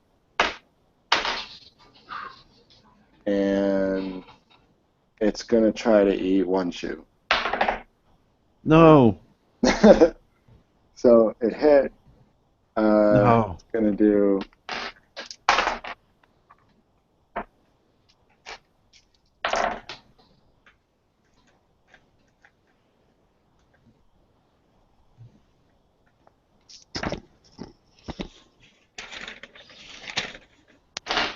You got stone skin, right? Yes. Okay, so 22 piercing damage and 9 fire damage. And now you're grappled. Man, Dang. I don't like it. Me either. So, Garrett, it's your turn. All right. That took almost half.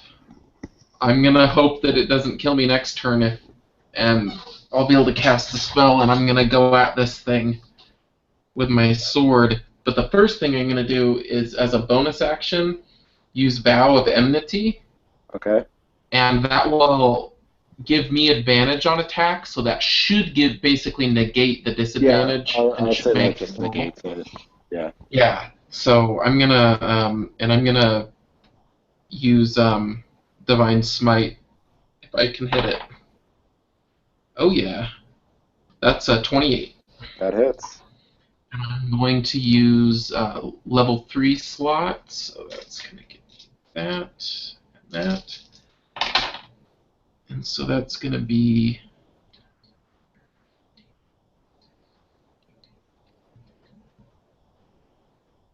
25 points of damage.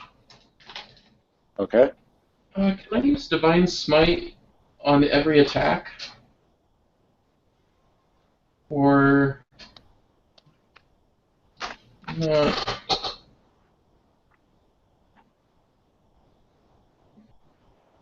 it says, yeah, just whenever I hit it, I can choose to do that.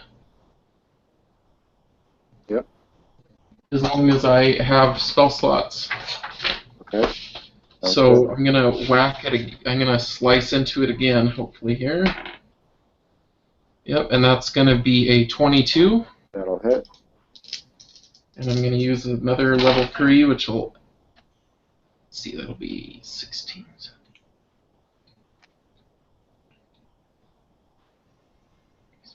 That'll be 26 damage. All right. So with a desperate slash at this thing's stomach lining in order to try to get out, you manage to puncture through more than a few organs and just drop the thing. Once you fall out of its mouth, Yay. Garrett, the muscles constricting around you start loosening up, and use you can squeeze your way out now. Oh, sweet. I was worried it wasn't gonna be over. I was gonna have to start trying to cut my way out or something. Well, actually, if you didn't kill it with that last attack, it would have probably puked you out. There's like rules for it. Oh, okay. Cool. Yeah, you did enough damage to have escaped anyway. Um, so yeah, now that once you get the Remora's goo off you, clean up, rest up a little bit, you guys are free to go adventure into Rizia and hopefully stop the invasion from Limbo. Aha. Victory. Victory. All right. Thanks for Awesome. playing, guys. Anyone Yeah. that stuck around and watched, thank you for watching. Anyone that's watching it live or later now on YouTube, thank you for watching. Let me know what you think. I'm going to be doing this every month, rolling up random dungeons, giving random players random characters, and seeing what happens. Thanks for tuning in. Bye.